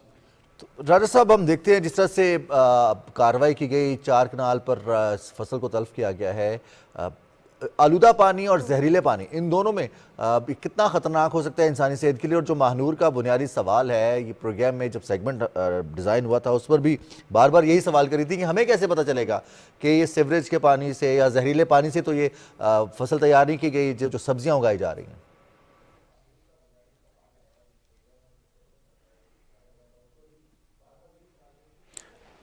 जी रिजवान, इसमें जो ये थर्ड वर्ल्ड फिनोमिना है, बेसिकली जब से अर्बनाइजेशन बढ़ी तो इसका जो सीवेज का पानी है, जो वेस्ट वाटर जिसको हम कहते हैं, उसकी डिस्पोजल जो है एक बहुत बड़ा चैलेंज है थर्ड वर्ल्ड मुल्कों के लिए, ख़ास तौर पे पाकिस्तान या सब कॉन्टिनेंट भी उसका हिस्सा है। ज़ाहिर है दुनिया में इस वक्त सिर्फ 10% जो वेस्ट वाटर है उसको ट्रीट करके ही वाटर बॉडीज़ में डाला जाता है, जबकि बाकी 90% जो है वो इसी तरह उसको किसी करीबी नहर में, किसी दरिया में या किसी करीबी वाटर बॉडी में डाला जाता है। अब चूँकि अर्बनाइजेशन पाकिस्तान में भी तकरीबन 60% तक पहुँच गई है, तो उसका जितना सीवेज का पानी है वो पेरी अर्बन एरिया, जो अर्बन एरिया के बिल्कुल इमीडिएटली एडजेसेंट होता है, साथ होता है, वहाँ पे छोटे छोटे कतात जो हैं, जो एग्रीकल्चर लैंड होती है, उससे ये सब्जियाँ उगाई जाती हैं। और ये वो सब्जियाँ हैं जो ख़ास तौर पे स्पिनच, कोरिएंडर, ये जो पालक, ये धनिया, मूली, गाजर, जो रॉ इस्तेमाल करते हैं नॉर्मली हम अपने घरों में एज ए सैलेड। अब इसके अंदर जो सीवेज का पानी आ रहा है, जो आपने बड़ी अच्छी उसकी डिस्टिंक्शन की कि एक जहरीला है और एक आलूदा है, जो तो सीवेज वाटर है। अब घरों के अंदर भी केमिकल की यूजेज बहुत बढ़ गई है, जिस तरह आपके शैम्पूज़ हैं, आपके डिटर्जेंट सोप्स हैं जिससे बर्तन धोए जाते हैं, जैसे बाथ सोप्स हैं, ये सारे ही ऑफ कोर्स केमिकल का एक हिस्सा होते हैं जी। फिर सिमिलरली जितनी हमारी इंडस्ट्रियल वेस्टेज है वो उससे भी ज़्यादा ख़तरनाक कर देती है उस सीवेज वाटर को जिसके तहत ये सब्जियां उगाई जाती हैं जी। हमारा ये मैं आपको बताता चलूँ, पंजाब फूड अथॉरिटी का रोल यहाँ पे ये है कि हमने पिछले चंद सालों से लेकर अभी तक 15,000 से 17,000 एकड़ तक हमने ये तल्फ की। ये एक फिनोमिना है जिसके तहत हम हर वक्त इसके साथ लगे रहते हैं कि जहाँ पे हमें रिपोर्ट होता है कि यहाँ पे सीवेज वाटर से सब्जियाँ उगाई जा रही हैं, हम वहाँ पे जाके एक्शन लेते हैं, हम वहाँ पे उसको तल्फ भी करते हैं, हम जुर्माने भी करते हैं। और वहाँ पे ऑफ कोर्स ये जो म्यूनसिपैलिटीज़ हैं, हमारे जो इदारे हैं, उनको इस जो सीवेज वाटर है इसकी ट्रीटमेंट करके ही इसको बाहर निकालना चाहिए। लेकिन बदकिस्मती से ज़ाहिर है इश्यूज़ हैं, फंड्स के इश्यूज़ हैं, हमारी कैपेसिटी के इश्यूज़ हैं, लेकिन ये जब तक हम इसको उस तरफ नहीं ले जाएंगे कि हम ऑक्सीडेशन पॉन्ड्स बनाएं या हम इसका वेस्ट वाटर ट्रीटमेंट प्लांट्स लगाएं, ऑफ कोर्स ये महंगे सॉल्यूशंस हैं, लेकिन इसके अगर हम ये नहीं करेंगे तो हमारा हेल्थ बिल बढ़ेगा, हमारे लोग ज़्यादा बीमार होंगे, हमारे लोग जो हैं जो इस तरह की सब्जियां खाएंगे तो they will and up in hospitals. हमारा अगर हम यहाँ खर्च नहीं करेंगे, अपने वेस्ट वाटर ट्रीटमेंट प्लांट्स नहीं लगाएंगे, तो हमें नए अस्पताल बनाने पड़ेंगे। क्योंकि मैं बताता चलूँ मानूर कि यहाँ पे डायरिया से लेके और तकरीबन कैंसर तक की बीमारियां इस सीवेज वाटर की जो वेजिटेबल की काश्त से लोगों तक पहुंचती हैं। मैं ये बताता चलूं कि हर साल तकरीबन 650 मिलियन लोग पूरी दुनिया में, तकरीबन ये 65 करोड़ बनते हैं, ये डायरिया की वजह से मरते हैं जी। और ख़ास तौर पे ये जो इस तरह की जो सब्जियां हैं, इस तरह से जो काश्त होती हैं चीज़ें, सबसे ज़्यादा जो वल्नरेबल हैं वो बच्चे हैं। बच्चे चूंकि उनकी इम्यूनिटी सिस्टम उस तरह का नहीं होता और वो अपने आप को देखभाल भी नहीं उस तरह कर सकते, तो सबसे ज़्यादा डायरिया जो है वो उसकी जो प्रेवलेंस है वो बच्चों में है। तो ये एक साइकिल है, आइदर हम इसको या हम अस्पताल बना ले तो या हम इन चीज़ों को ठीक कर लें। ये हमारे कुछ स्ट्रक्चरल इश्यूज़ हैं, जब तक हम इनमें इन्वेस्टमेंट्स नहीं करेंगे, हमारी म्यूनसिपैलिटीज़ जो हैं, अब ये बदकिस्मती है, ये आयरनी है कि हमारी जो म्यूनसिपैलिटीज़ हैं ये पानी बेचती हैं इन काश्तकारों को, और ये काश्तकार जो हैं ये ज़ाहिर है छोटे छोटे, जैसे आपने देखा पिंडी में हमने अडयाला के पास ये ऑपरेशन कल किया, अब 4 कनाल इस पे रकबे पे ये सब्जी उगी हुई थी, हमने इसको तल्फ किया। ये 2-2 कनाल 4-4 कनाल के छोटे छोटे होते हैं और ये चूँकि शहर के अंदर ही वापस बेचनी होती है उन्होंने, तो ये कोशिश करते हैं कि ये वो सब्जियाँ उगाएं जो 2 से 2.5 महीनों में तैयार हो जाती हैं। और इसमें जो लीफ वाली वेजिटेबल्स हैं, जिसमें मैंने अर्ज़ किया था स्पिनच और ये कोरिएंडर और कॉलीफ्लावर, ये वो सब्जियां हैं जो सबसे ज़्यादा अफेक्ट होती हैं इस चीज़ से। और हम चूँकि इसको मैंने जैसे बताया कि ये मूली, गाजर, ये जो सैलेड, लेटस, ये सारी चीज़ें जो हैं इतनी कंटेमिनेटेड हो जाती हैं जब ये सीवेज वाटर से इसको उगाया जाता है, तो ये इमीडिएटली इंसान की किडनीज का, लिवर का, ये स्टमक का, ये इमीडिएटली आपको अफेक्ट करती हैं। अच्छा राजा अनवर साहब, बेसिकली अगर हम बात करते हैं इन फसलों के हवाले से, तो आपने हमें ये तो बताया कि इससे क्या मुज़र असरात होते हैं, लेकिन पाकिस्तान के अगर हम लॉ के हवाले से बात करें, क्या ये अलाउड ही नहीं है कि आपने आलूदा पानी से, जहरीले पानी से किसी भी तरीके से जो है वो आपने फसलों को नहीं उगाना? और इसके साथ साथ आपने ये बात कही कि कंप्लेंट करते हैं, तो पंजाब फूड अथॉरिटी को किस तरह कंप्लेंट कर सकते हैं?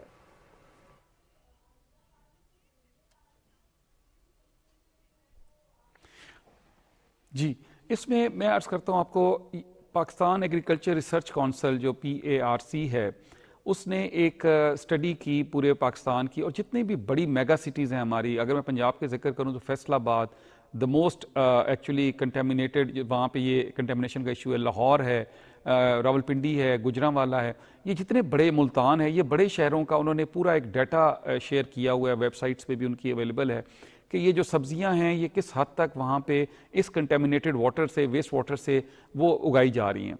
और ये मैंने बताया ना, एक हमारा हर वक्त ये हमारी टीमें लगी रहती हैं। ये हमारी एक कंप्लेंट हेल्पलाइन है 1223 1223 1223। आप अपने इर्द गिर्द जब भी कोई, नॉट जस्ट के आपको सिर्फ ये इस तरह की जो कंटेमिनेटेड वाटर से सब्जियां उग रही हैं, इसका कोई भी एडल्ट्रेशन आपके गली मोहल्ले में, चूँकि ना इसमें रिजवान साहब, इसमें सबसे अहम बात यह है कि ये पूरी कम्युनिटी की लड़ाई बननी चाहिए। ये जो खुराक में मिलावट के लोग हैं इस वक्त, ये मेरे और आपके दुश्मन हैं। ये उसी तरह की दहशत गर्दी है, जिस तरह हमारे लोगों को शहीद किया जाता है, उसी तरह का ये काम है जी। ये इसकी अवेयरनेस इसी तरह फैल सकती है कि हमारे मोहल्ले में, हमारे गिरदोनवा में अगर कोई भी ऐसा काम जो आप समझते हैं कि मिलावट हो रही है, खुराक जैसे दूध बनाया जा रहा है, कोई हनी बनाया जा रहा है, कोई गोश्त बेचा जा रहा है, ये सब्जियां उगाई जा रही हैं, कुछ भी, आप 1223 पे इतलाक दें, हम आपका नाम सीगा राज में रखेंगे, हम आपको एक्सपोज नहीं करेंगे। हमारी टीमें हर ज़िले में मौजूद हैं, वो इमीडिएटली रिस्पॉन्ड करेंगी इंशाल्लाह, और आपको ये रिजल्ट्स नज़र आएंगे। अभी भी हमारे पास डेली की बुनियाद पे 400 से 500 कंप्लेंट्स आती हैं और हम अल्हम्दुलिल्लाह उसको रिड्रेस करते हैं। हमारा अपना भी एक विजिलेंस सिस्टम है, हमारी अपनी टीमें भी इस पे हर वक्त मुतहरक रहती हैं। हम खुद भी, हमारा एक पूरा विजिलेंस का निज़ाम है, हम देखते रहते हैं, हमारे अपने लोग हैं हर ज़िले में मौजूद हैं, वो इन चीज़ों को देखते हैं, रिपोर्ट करते हैं और इस पर एक्शन होता है। लेकिन ये सबसे ज़्यादा अहम जिम्मेदारी जो है वो हमारे आम आदमी की है, जो बेचारा इससे सफ़र कर रहा है। अगर किसी के घर में मिलावट शुदा चीज़ जाती है तो उसका बच्चा या उसका फैमिली मेम्बर बीमार होगा, उसकी प्रोडक्टिविटी कॉम्प्रोमाइज़ होगी, उसका बिल अखराजात बढ़ेंगे। ये सारी चीज़ें जो हैं, चूँकि इसको अफेक्ट आप हो रहे हैं, आपको रिपोर्ट करना चाहिए इसको। ये सिर्फ हुकूमत तभी आप कामयाब हो सकती जब तक आपका तावन हासिल नहीं होगा। हमारी कामयाबी उस तरह नहीं हो सकती।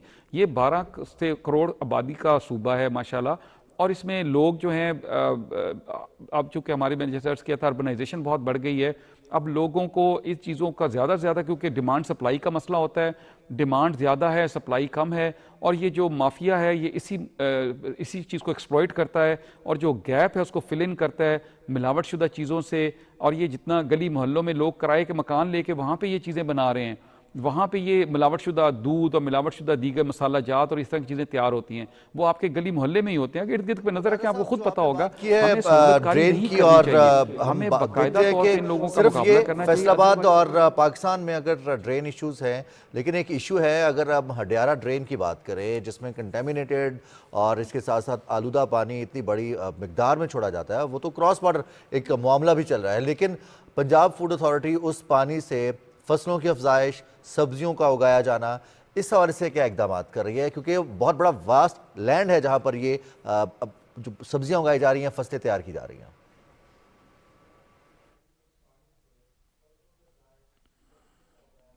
जी रिजवान, इसमें ऐसे है कि अगर ये जो पानी है इससे आप ये तो कर सकते हैं कि आप कॉटन उगा सकते हैं, आप इस तरह की दीगर चीज़ें दरख्त उगा सकते हैं जो जिससे आपने खुराक हासिल नहीं करनी। ये बुनियादी तौर पे आपका चैलेंज है जब ये इस पानी से, आलूदा और जहरीले पानी से जब आप खुराक उगाते हैं, आप वीट उगाते हैं, आप गन्ना उगाने की कोशिश करते हैं या सब्जियां उगाते हैं, बेसिकली हमें उसको चेक करना है।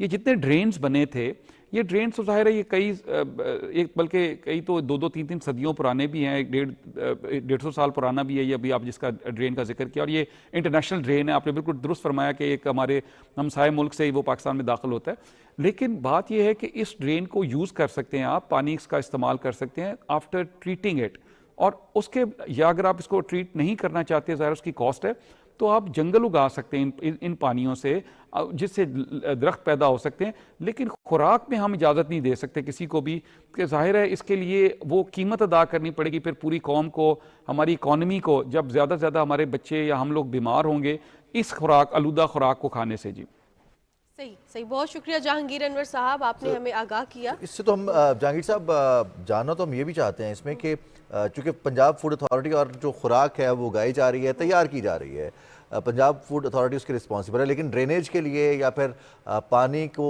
साफ़ करना, ट्रीट करना, सप्लाई करना, ये म्यूनसिपल कमेटीज़ का, म्यूनसिपल कॉरपोरेशंस का काम है। तो कहीं कोई कोऑर्डिनेशन है पंजाब फूड अथॉरिटी की, कोई ऐसा लाहेअमल है कि आप उनसे कम्युनिकेट करें, उनको आगाह करें, या फिर लाइन ऑफ एक्शन तय किया जाए कि इस पानी से सब्जियां और खुराक ना उगाई जा सके?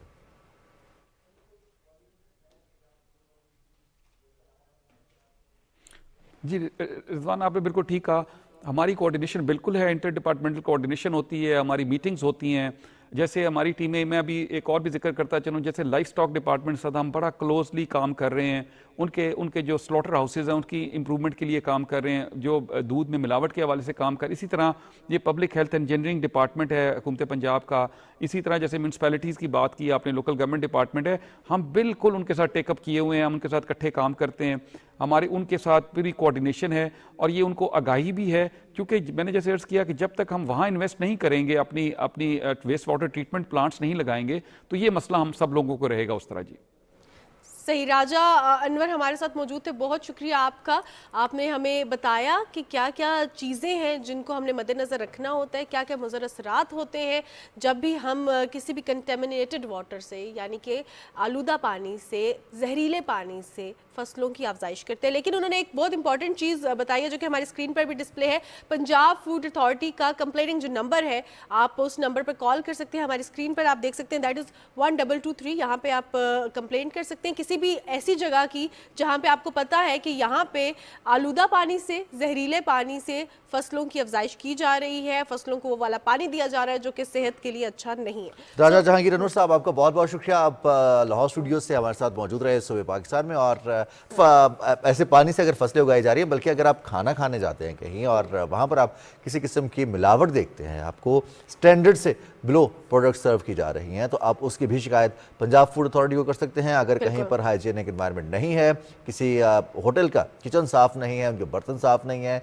जो वहाँ पर एम्प्लॉयज़ हैं उनके हाइजीनिक पर आपको अगर हाइजीन होने पर कोई क्वेश्चंस हैं, तो आप पंजाब फूड अथॉरिटी को आगाह कर सकते हैं। फूड के साथ साथ दूध की क्वालिटी पर भी अगर आपको शक है है कि इसमें मिलावट है या फिर इसको तैयार किया गया है, जैसे राजा जहांगीर अनवर साहब भी बता रहे थे कि अब दूध तैयार किया जाता है, बिल्कुल जनाब, पाउडर के साथ तैयार किया केमिकल जाता है फार्मूलाज की तरह। लेकिन एक चीज बहुत जरूरी है जहाँ पे आप पे भी बहुत बड़ी जिम्मेदारी आयद होती है और इसकी पेनल्टी भी है। अगर आपको कोई डिस्काउंट नहीं दे रहा और आप उसकी गलत जो है शिकायत कर रहे हैं तो आपके ऊपर भी पेनल्टीज जो है वो लागू होती हैं। तो आपने जो है ना जिम्मेदार शहरी होने की जो जिम्मेदारी है वो निभानी और जिम्मेदार शहरी होने का और यही हमें सबूत भी रिस्पॉन्सिबिलिटी देना लेनी है कि बिल्कुल। हमें जो ओनरशिप जिसकी हम बात करते हैं अक्सर कि हमें अपने इश्यूज के हवाले से एड्रेस करने के हवाले से अगर कहीं कुछ गलत हो रहा है तो उसको गलत कहना है और अगर कुछ ठीक हो रहा है तो उसको अप्रिशिएट करना है।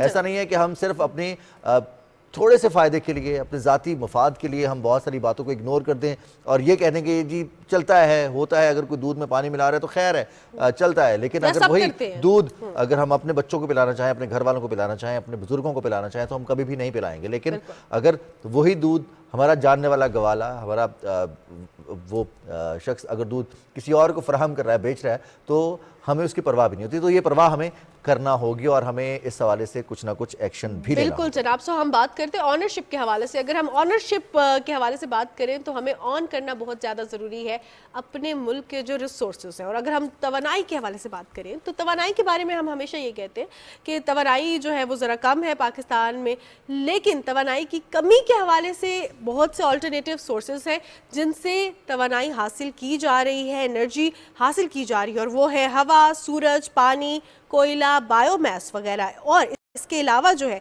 समटाइम्स जो फसलों को जला दिया जाता है, कूड़े को जला दिया जाता है, तो इसे भी तवानाई के हसूल को फ़रोग दिया जा रहा है पाकिस्तान में। बिजली की बचत के लिए बरकी आलात में बिजली के इस्तेमाल को कैसे हम बेहतर बनाएं, इस पर आज के प्रोग्राम में हम बात करेंगे। बिजली की बचत हम कर कैसे सकते हैं, इस पर ये बहुत इंपॉर्टेंट क्वेश्चन है रिजवान, हम आपस में डिस्कस करते हैं।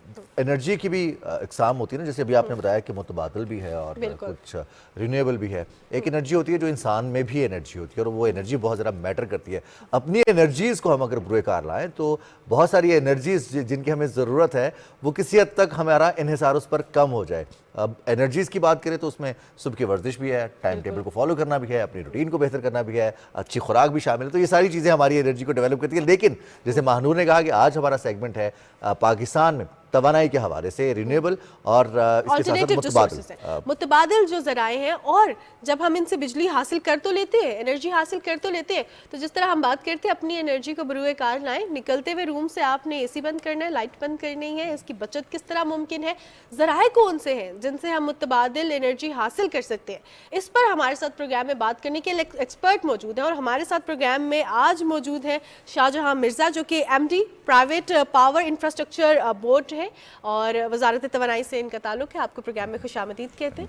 सबसे पहले तो आपसे ये जानना चाहूँगी कि तवानाई के जो अल्टरनेटिव सोर्सेज हैं, हमने कुछ के हवाले से बात की, बिजली, हवा, इसके अलावा कौन से सोर्सेज हैं और इनसे जो तवानाई हासिल की जाती है, is it like cost and benefit analysis करें तो बेहतर है वो हमारे लिए? जी, बिस्मिल्लाहिर्रहमानिर्रहीम। शुक्रिया आप लोगों का इस प्रोग्राम में मुझे इनवाइट करने का। जो अल्टरनेट एनर्जी है, ये रिन्यूएबल एनर्जी है, वो तो आजकल कहना चाहिए जी बज़वर्ड है, that is the name of the game.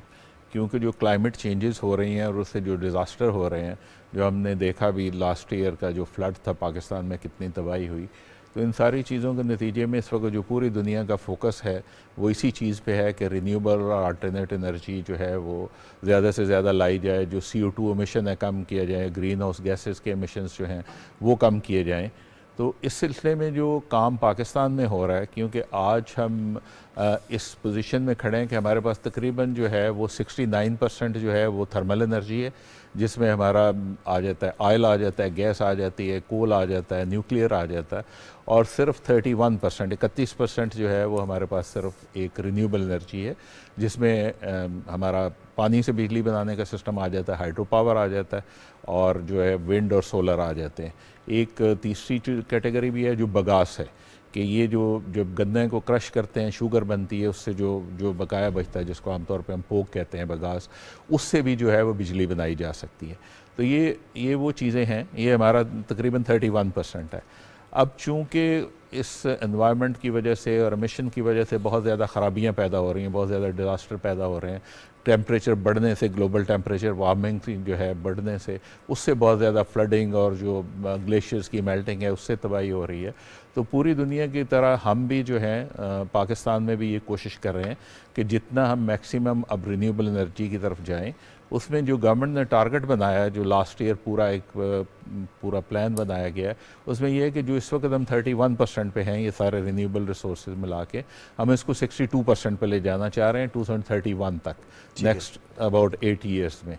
तो ये तो एक बहुत बड़ा टारगेट है जिसके लिए हमें बहुत सारी फंडिंग भी चाहिए, जिसके लिए, और वो फंडिंग अभी अवेलेबल नहीं है। यानी ये जो हम आगे चलेंगे, ये थोड़ी सी अनफॉर्चुनेट सी बात है कि दुनिया में बातें बहुत होती हैं क्लाइमेट चेंज की, बाकी चीज़ों की, लेकिन जब वो फंडिंग की बात आती है, बल्कि जब हम ये देखते हैं COP 27 अभी अगले महीने, COP 28 भी है, पेरिस एग्रीमेंट है, बहुत सारी चीज़ें हैं, उसमें अनाउंसमेंट बहुत बड़ी बड़ी होती हैं, लेकिन जब उसमें कंट्रीब्यूशन करने की और फाइनेंसिंग डालने की बात आती है तो वो बहुत कम है। मतलब जहाँ हम 100 बिलियन की बात करते हैं वहाँ पर शायद 5-6 बिलियन आज तक वो ग्रीन क्लाइमेट फंड के थ्रू जो है वो मिल सका है, और वो भी ज़्यादातर जो है वो एडवांस डेवलप कंट्रीज़ में। जो अंडर डेवलप कंट्रीज़ हैं, पाकिस्तान की तरह डेवलपिंग कंट्रीज़ हैं, उनमें ये बहुत कम आ रहा है। लेकिन वो जो हमारा एक कोशिश ये है कि हम बहुत ज़्यादा बाहर ना देखें, कोशिश ये करें कि हम अपने कोई रिसोर्सेज जनरेट करें। उसमें जो हमारा टारगेट है, जो पहला लास्ट ईयर गवर्नमेंट ने अप्रूव किया था, वो एक हम उसका नाम हमने दिया फ्यूल सब्स्टिट्यूशन। कोई 6000 मेगावाट के हमारा प्लान है सोलर पावर प्लांट लगाने का, जिनका मेन मकसद ये होगा कि दिन के टाइम उनसे पावर जनरेट की जाए ताकि हमारा जो फ्यूल है वो बचे, हमारे जो एमिशंस हैं, ग्रीन हाउस गैसेज हैं, उनका एमिशन कम हो, और दिन के टाइम उनको इस्तेमाल किया जाए, और रात को जितनी ज़रूरत हो उतना वो हम फ्यूल बेस्ड प्लांट चल रहे हैं। तो एक तो ये स्कीम है। इसमें हमने एक प्रोजेक्ट एडवर्टाइज भी किया पहला 600 मेगावाट का, अभी उसकी अगले महीने में जो है वो बिड सबमिशन की क्लोजिंग डेट है। इसमें गवर्नमेंट का फोकस ये है, क्योंकि जो पावर सेक्टर है वो काफ़ी हद तक क्रिटिसाइज़ होता रहा है जी कि शायद उतने ट्रांसपेरेंट एग्रीमेंट नहीं हुए, जो IPPs का हमारा अक्सर बात होती है। तो अभी गवर्नमेंट ने ये डिसाइड किया जी हम जितना भी प्रोजेक्ट लगाएंगे वो बिडिंग के थ्रू लगाएंगे। यानी हम एडवर्टाइज़ करेंगे, अखबार में इश्तिहार जाएगा, इंटरनेशनल मीडिया में इश्तिहार जाएगा, और उसके बाद जो भी हमें सबसे लो टैरिफ देता है, कम टैरिफ देता है, उसको हम प्रोजेक्ट दे देंगे। तो ये फिलासफी है जिस पर अब हम आगे चलना चाह रहे हैं। मिर्जा साहब, हम देखते हैं कि पाकिस्तान के दोस्त मुल्कों की जानिब से, ख़ासतौर पर चीन की जानिब से, तवानाई क्राइसिस के दौरान भी बहुत ज़्यादा इन्वेस्टमेंट की गई इस सेक्टर में, ख़ासतौर पर पाकिस्तान की इस चैलेंज को ओवरकम करने के उन्होंने पाकिस्तान का हाथ भी थामा और हमेशा हर मुश्किल में साथ दिया था। इस दफ़ा ये बिडिंग जो आप बता रहे हैं पावर प्राइवेट इंफ्रास्ट्रक्चर बोर्ड की जानिब से, ये भी, इसमें इंटरनेशनल बिडर्स भी आएंगे और ये ट्रांसपेरेंट होगी, ओपन होगी? जी, इसमें इंटरनेशनल बिडर भी आएंगे, लोकल भी आएंगे। अभी तक हमें जो इसे हम कहते हैं ना RFP, रिक्वेस्ट फॉर प्रपोजल, यानी वो कंपनीज जो बिड सबमिशन में इंटरेस्टेड होती हैं पहले एक डॉक्यूमेंट खरीदती हैं जिसमें पूरी उसकी टर्म्स एंड कंडीशन होती हैं। वही जो आप बात कर रहे हैं कि ट्रांसपेरेंसी होनी चाहिए, तो वो एक स्टैंडर्ड डॉक्यूमेंट होता है जो सबसे शेयर किया जाता है, पूरी टर्म्स एंड कंडीशन होती हैं, क्योंकि ये लॉन्ग टर्म प्रोजेक्ट है, 25 साल का कॉन्ट्रैक्ट होता है, 20 साल का कॉन्ट्रैक्ट होता है जब ये प्रोजेक्ट अवार्ड होते हैं। तो वो बिल्कुल शेयर की गई हैं। उसमें चाइनीज़ कंपनीज़ भी हैं, और उसमें और यूरोप से भी 1-2 कंपनीज़ हैं, उसमें हमारी 4-5 लोकल कंपनीज़ भी हैं।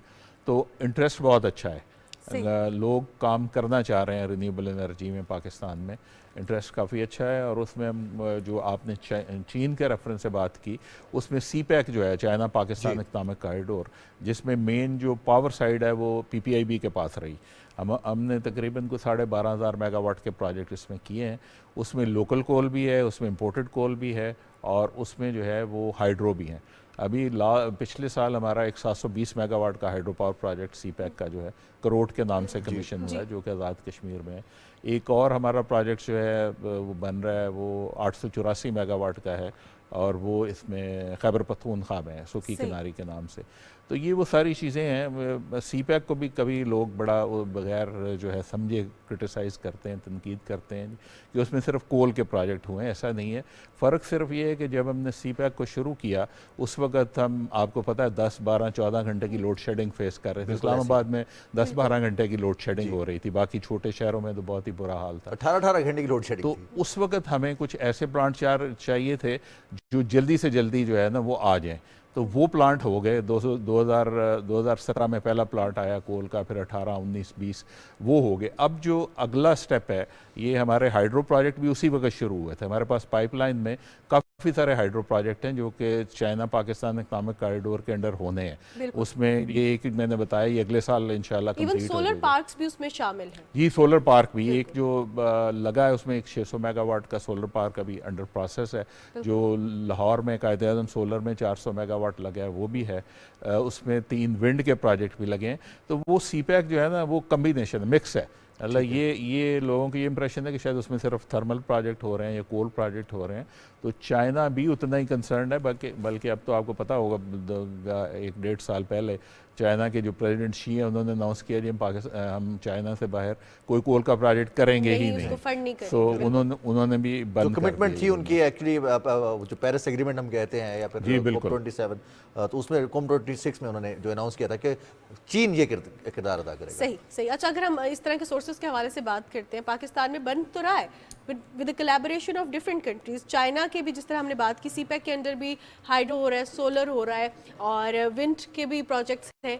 लेकिन जब एक आम पाकिस्तानी कैलकुलेट करता है अपने बिल को और वो ये देखता है कि अगर मैं सोलर की तरफ जाऊंगा तो उसको लगता है कि अगर सोलर की तरफ गए तो ये तो एक्सपेंसिव है, इसमें तो बैटरीज चेंज करानी पड़ेंगी, तो इससे बेहतर है कि मैं बिजली का ज़्यादा ही बिल दे दूँ, मैं सोलर की तरफ क्यों जाऊँ। तो आप बीइंग एन एक्सपर्ट इसको कैसे देखते हैं?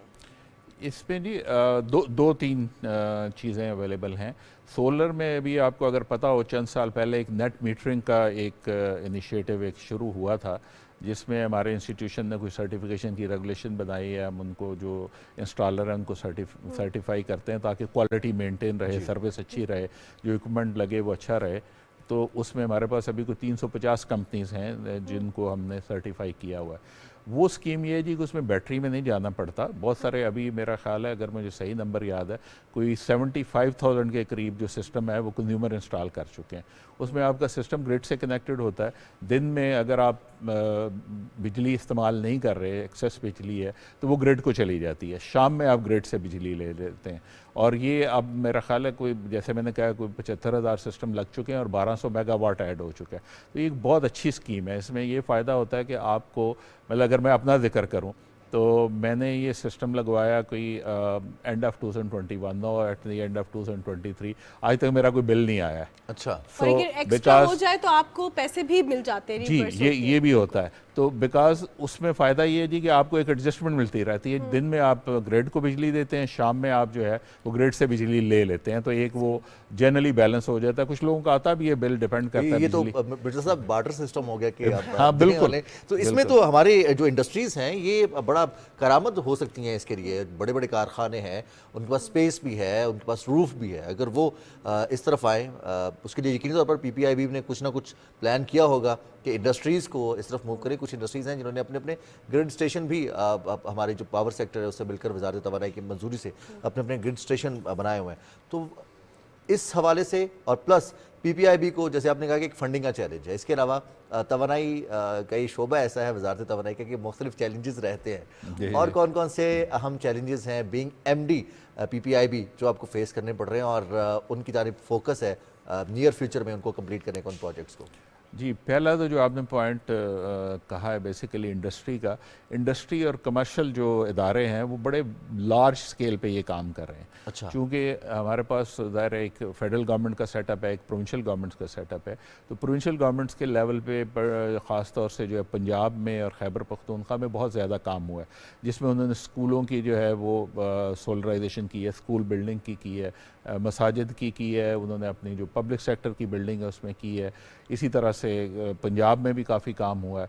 अभी एक और स्कीम जो हम लाना चाह रहे हैं जिस पे फेडरल गवर्नमेंट काम कर रही है, लेकिन अगेन वो चूँकि फेडरल और प्रोविंशियल दोनों का काम है, वो ये है कि जो एग्रीकल्चर ट्यूबवेल हैं उनको भी मैक्सिमम सोलराइजेशन पे लाया जाए। और ये काम हम शुरू करना चाह रहे हैं बलूचिस्तान से। ठीक है। वो जो आपने चैलेंजेस की बात की है ना, क्योंकि बलूचिस्तान में इस वक्त हमें जो एग्रीकल्चर ट्यूबवेल है उनसे कलेक्शन बहुत कम है। यानी बिजली जितनी इस्तेमाल होती है उसका शायद हमें कोई 35-40% से ज़्यादा वहाँ से पैसे नहीं मिलते। तो एक तो ये है कि ये वहाँ पे क्लीन एनर्जी हो जाएगी, रिन्यूएबल एनर्जी चली जाएगी। दूसरा ये है कि ये कलेक्शन वाला इशू ख़त्म हो जाएगा। तो ये भी आ रहा है। इंडस्ट्री तो बड़े लार्ज स्केल पे सिस्टम लगे हुए हैं जो कि ऑलरेडी सोलर को इस्तेमाल कर रहे हैं।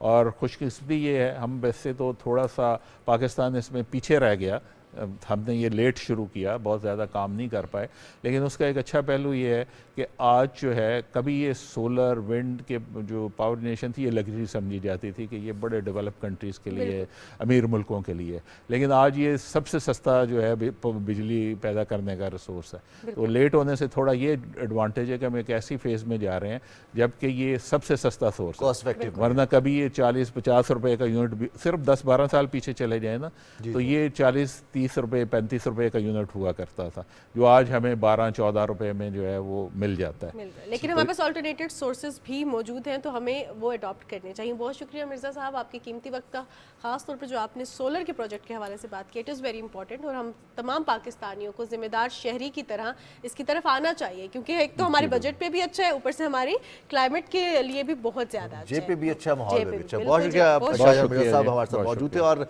जब हम बात करते हैं एनर्जी को प्रिजर्व करना है, एहतियात से इस्तेमाल करना, अक्सर हमने ये अपने रवैये देखे हैं और इस रवैये की हम बात बहुत ज़्यादा करते हैं, इसलिए कि हमें मजमूई तौर पर, इनफरादी भी और इज्तिमाई तौर पर भी अपने रवैये दुरुस्त करने की ज़रूरत है। अगर दफ्तर में गए हैं, किसी के दफ्तर में गए हैं, तो बस AC चल रहा है तो चल रहा है, लाइट चल रही है तो चल रही है, और कोई नहीं बैठा तो पंखा चल रहा है, और हम भी उसी लापरवाही में कि हमारा तो यहाँ पे कोई ताल्लुक नहीं है तो हम क्यों बंद करें। वो एक इश्तिहार आया करता था, बिजली बचाइए अपने लिए, कौम के लिए। बिल्कुल जनाब, और ये बहुत सिर्फ बिजली के लिए नहीं, तमाम जितने भी रिसोर्सेज हैं हमारे, जो हमारी एनर्जीज़ हैं, उनको हमें बतौर कौम देखना होगा। और हमारा जो लाइन ऑफ एक्शन है, जो कोर्स ऑफ एक्शन है, वो भी इसी तरह से होगा कि हमें जिम्मेदार शहरी होने का मुजाहरा करना होगा। बिल्कुल जनाब, और ये सिविक सेंस है, सिविक मैनर्स हैं, जो कि हर इंसान को होने चाहिए, बेसिक मैनर्स हैं, इससे आपको भी फ़ायदा होता है। सो अगर हम फ़ायदे के हवाले से बात करें तो हमें लगता है सर्दियाँ आ गई हैं तो अब फ़ायदा है, अब आप बाहर जाके आराम से वॉक करेंगे, आपको मच्छर नहीं काटेंगे। सर्दियों में मच्छर होता है, लेकिन हमें ये लगता था ना कि सर्दियाँ एक्सट्रीम पे आ जाएंगी तो अब मच्छर गायब हो जाएगा, लेकिन हुआ ये कि डेंगू जो है सर्दियों के बावजूद बहुत ज़्यादा फैल रहा है। ये बीमारी क्यों फैल रही है अभी तक? या तो एक्सट्रीम गर्मी में मच्छर नहीं होता या एक्सट्रीम सर्दी में नहीं होता, जो ट्रांजिशन का वेदर होता है उसमें बहुत ज़्यादा होता है। अब सर्दी भी आ गई है लेकिन डेंगू नहीं जा रहा, और अगर हम देखें तो इसके केसेस बढ़ते जा रहे हैं और अस्पतालों में डेंगू वार्ड तो ऑब्वियसली कायम किए गए हैं, लेकिन पूरी दुनिया में जो डेंगू का मच्छर है ये काबू क्यों नहीं आ रहा, क्यों नहीं इस पे काम? तो ऑब्वियसली हर कौम ही कोशिश करती है कि उसकी जो प्रॉपर बीमारियां हैं जिससे वो मुतासिर हो रही है, उसकी इकोनॉमी मुतासिर हो रही है, उसके लोग मुतासिर हो रहे हैं, वो ख़त्म हो जाए। लेकिन अस्पतालों में आप रश देख रहे हैं डेंगू वार्ड्स में, जो कि बढ़ता ही जा रहा है। और चूँकि मौसम तब्दील होता है, इस मौसम में अफजाइश होती है, फिर कुछ माहौल का असर डेंगू मच्छर की अफजाइश में भी किरदार अदा करता है। इसी पर बात करेंगे। डॉक्टर मोहम्मद अल फरीद ज़फ़र, आप प्रोफेसर भी हैं, प्रिंसिपल हैं लाहौर जनरल अस्पताल में, इसके साथ साथ पोस्ट ग्रेजुएट मेडिकल इंस्टीट्यूट में। डॉक्टर साहब अस्सलाम वालेकुम।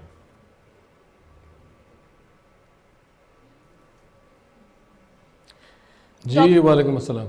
डॉक्टर फरीद, सर्दियां आ चुकी हैं प्रॉपरली, लेकिन डेंगू के केसेस जो हैं वो कम नहीं हो रहे, बढ़ते जा रहे हैं, इसके पीछे रीज़न क्या है?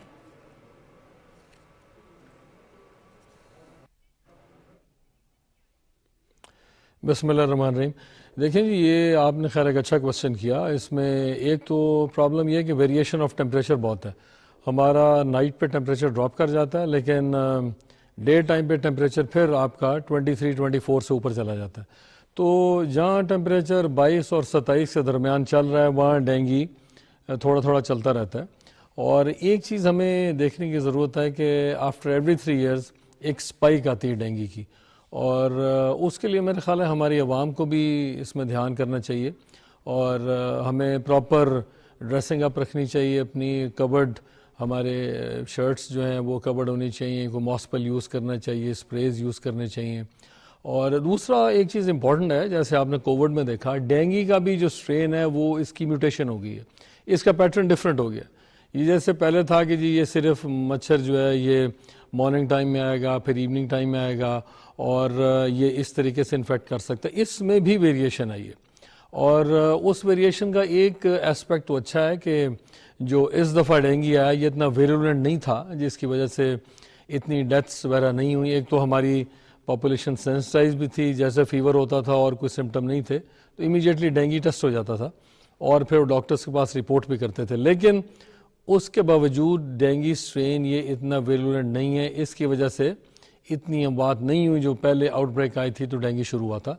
लेकिन इसके साथ साथ हमें एक चीज़ का ध्यान रखना है कि हमें चीज़ें ज़्यादा ड्राई रखनी है, पानी आपका ना खड़ा हो, और जहाँ मच्छर है उनके प्रॉपर स्प्रेज होने चाहिए और उनका इस चीज़ का प्रॉपर ध्यान रखना चाहिए। अगर हम खुद सफाई का ध्यान नहीं रखेंगे और हम गंदगी का ध्यान नहीं रखेंगे तो ये फिर nature will takes its course, और वो फिर चीज़ें कैसी शुरू हो जाती हैं कि वो अल्लाह की तरफ से हमें फिर वो चीज़ें करनी पड़ती हैं। इसलिए हमें मेरा ख्याल है एक चीज़ों का ध्यान रखना है। मुख्तलिफ हालात में अब वो पल भी रहे हैं और उनकी टाइमिंग्स में भी फ़र्क आ गया है। पहले सिर्फ ये सूरज की रोशनी में या असर से मगरिब के दरमियान होता था कि ये मौजूद होंगे, और इनके जो अलामतें थी मच्छर की कि इसके ऊपर वाइट डॉट्स मौजूद होते हैं, इस साइज़ में थोड़ा सा बड़ा होता है। म्यूटेशन के बाद कहीं कुछ इसके सिम्टम्स में भी तब्दीली आई है मरीज़ों में, और हमें जो इसकी मेडिकल केयर है उसमें भी कोई कोर्स चेंज हुआ है, अद्वियात तब्दील हुई हैं, या फिर पैटर्न्स मज़ीद पहले से बेहतर हो गए?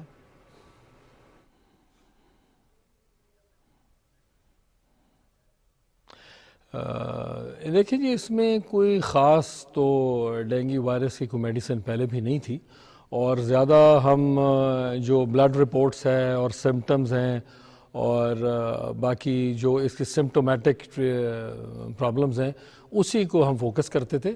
और इसमें सिम्टम्स बेसिकली वही रहे हैं कि एक रेट्रोऑर्बिटल पेन जो आंखों के पीछे दर्द होती है, हेडेक होती है, और ये बोन ब्रेकिंग फीवर है जिससे कहते हैं कि हड्डी तोड़ बुखार है।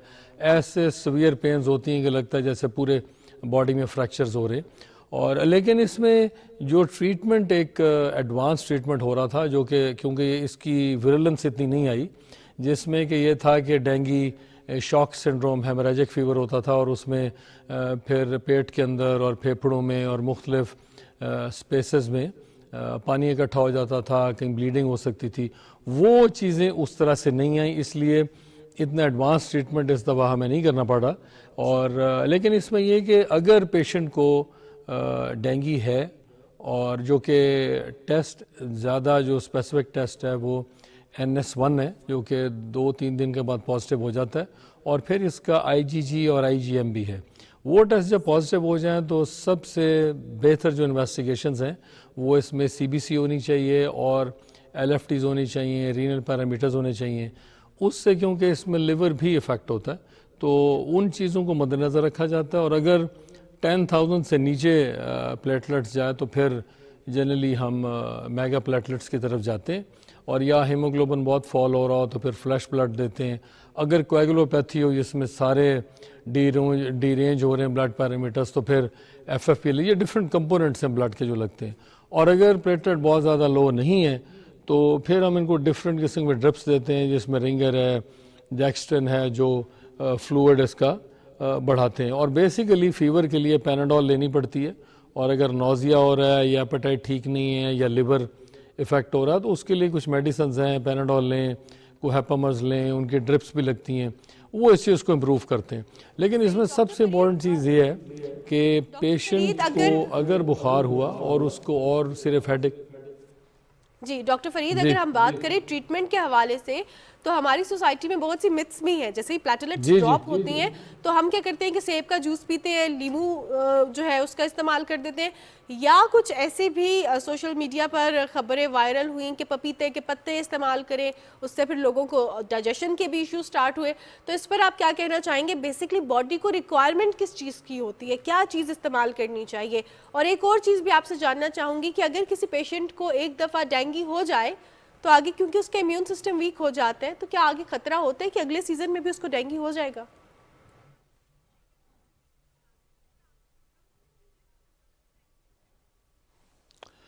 ये आपने अच्छा एक इम्पोर्टेंट सवाल किया। इसमें देखें जो पपीता है उसका काफ़ी सारे ट्रायल्स भी हुए हैं, और कुछ लोगों ने कहा है कि पपीता जो है ये यूज़फुल है, ख़ासकर इसका अगर पत्तों का पानी निकाल के पिएँ तो वो कहते हैं कि ये डेंगू को कंट्रोल करता है। लेकिन हमारे कंट्री में जो भी रिसर्च हुई हमें को बहुत ज़्यादा इसका बेनिफिट नहीं मिला, लेकिन इसका श्रीलंका से, कुछ और कंट्री से कुछ स्टडीज़ आई थी, और बाकी ट्रॉपिकल कंट्री से कुछ लोगों ने कहा कि इसका फ़ायदा है। जहाँ तक आपने नींबू पानी और उसका जिक्र किया, इसमें एक्चुअली क्योंकि फ्लूइड शिफ्ट होता है इलेक्ट्रोलाइट इम्बैलेंस हो सकता है। तो अगर आप कंपोनेंट्स आईवी नहीं दे रहे तो फिर आप अगर नींबू पानी देंगे तो उससे कम से कम वो इलेक्ट्रोलाइट्स चले जाएंगे और जिस चीज़ की डेफिशिएंसी है वो चीज़ आप उससे पूरा कर सकते हैं। तो वो जूसेस से पूरा हो सकती है। और उसके बाद कुछ लोग पपीते का पानी कहते हैं पीना चाहिए, वो भी ले रहे हैं, लेकिन हमने जो स्टडीज़ की हैं हमारे कंट्री में उसका कोई बहुत बेनिफिट आया नहीं, लेकिन इंटरनेशनली कुछ लोग उसको यूज़ करते हैं। सही। ठीक है डॉक्टर साहब, डेंगू के साथ साथ हमें जो चैलेंजेस दरपेश हैं वो अब माहौल से ही मुतासरा ये बीमारी भी है, और मच्छर इसकी वजह बनता है वो भी माहौल से आता है। स्मॉग के बाद कुछ सूरत हाल में बेहतरी या फिर मज़ीद अबतर डेंगू के हवाले से, और ख़ास तौर पर इस तरह की बीमारियां जो सांस से जुड़ी हैं, बीमारी की सूरत में इम्यूनिटी वीक होती है, तो ये स्मॉग वाले जो इफेक्ट्स हैं वो ज़्यादा नज़र आना शुरू हो जाते हैं मरीजों में।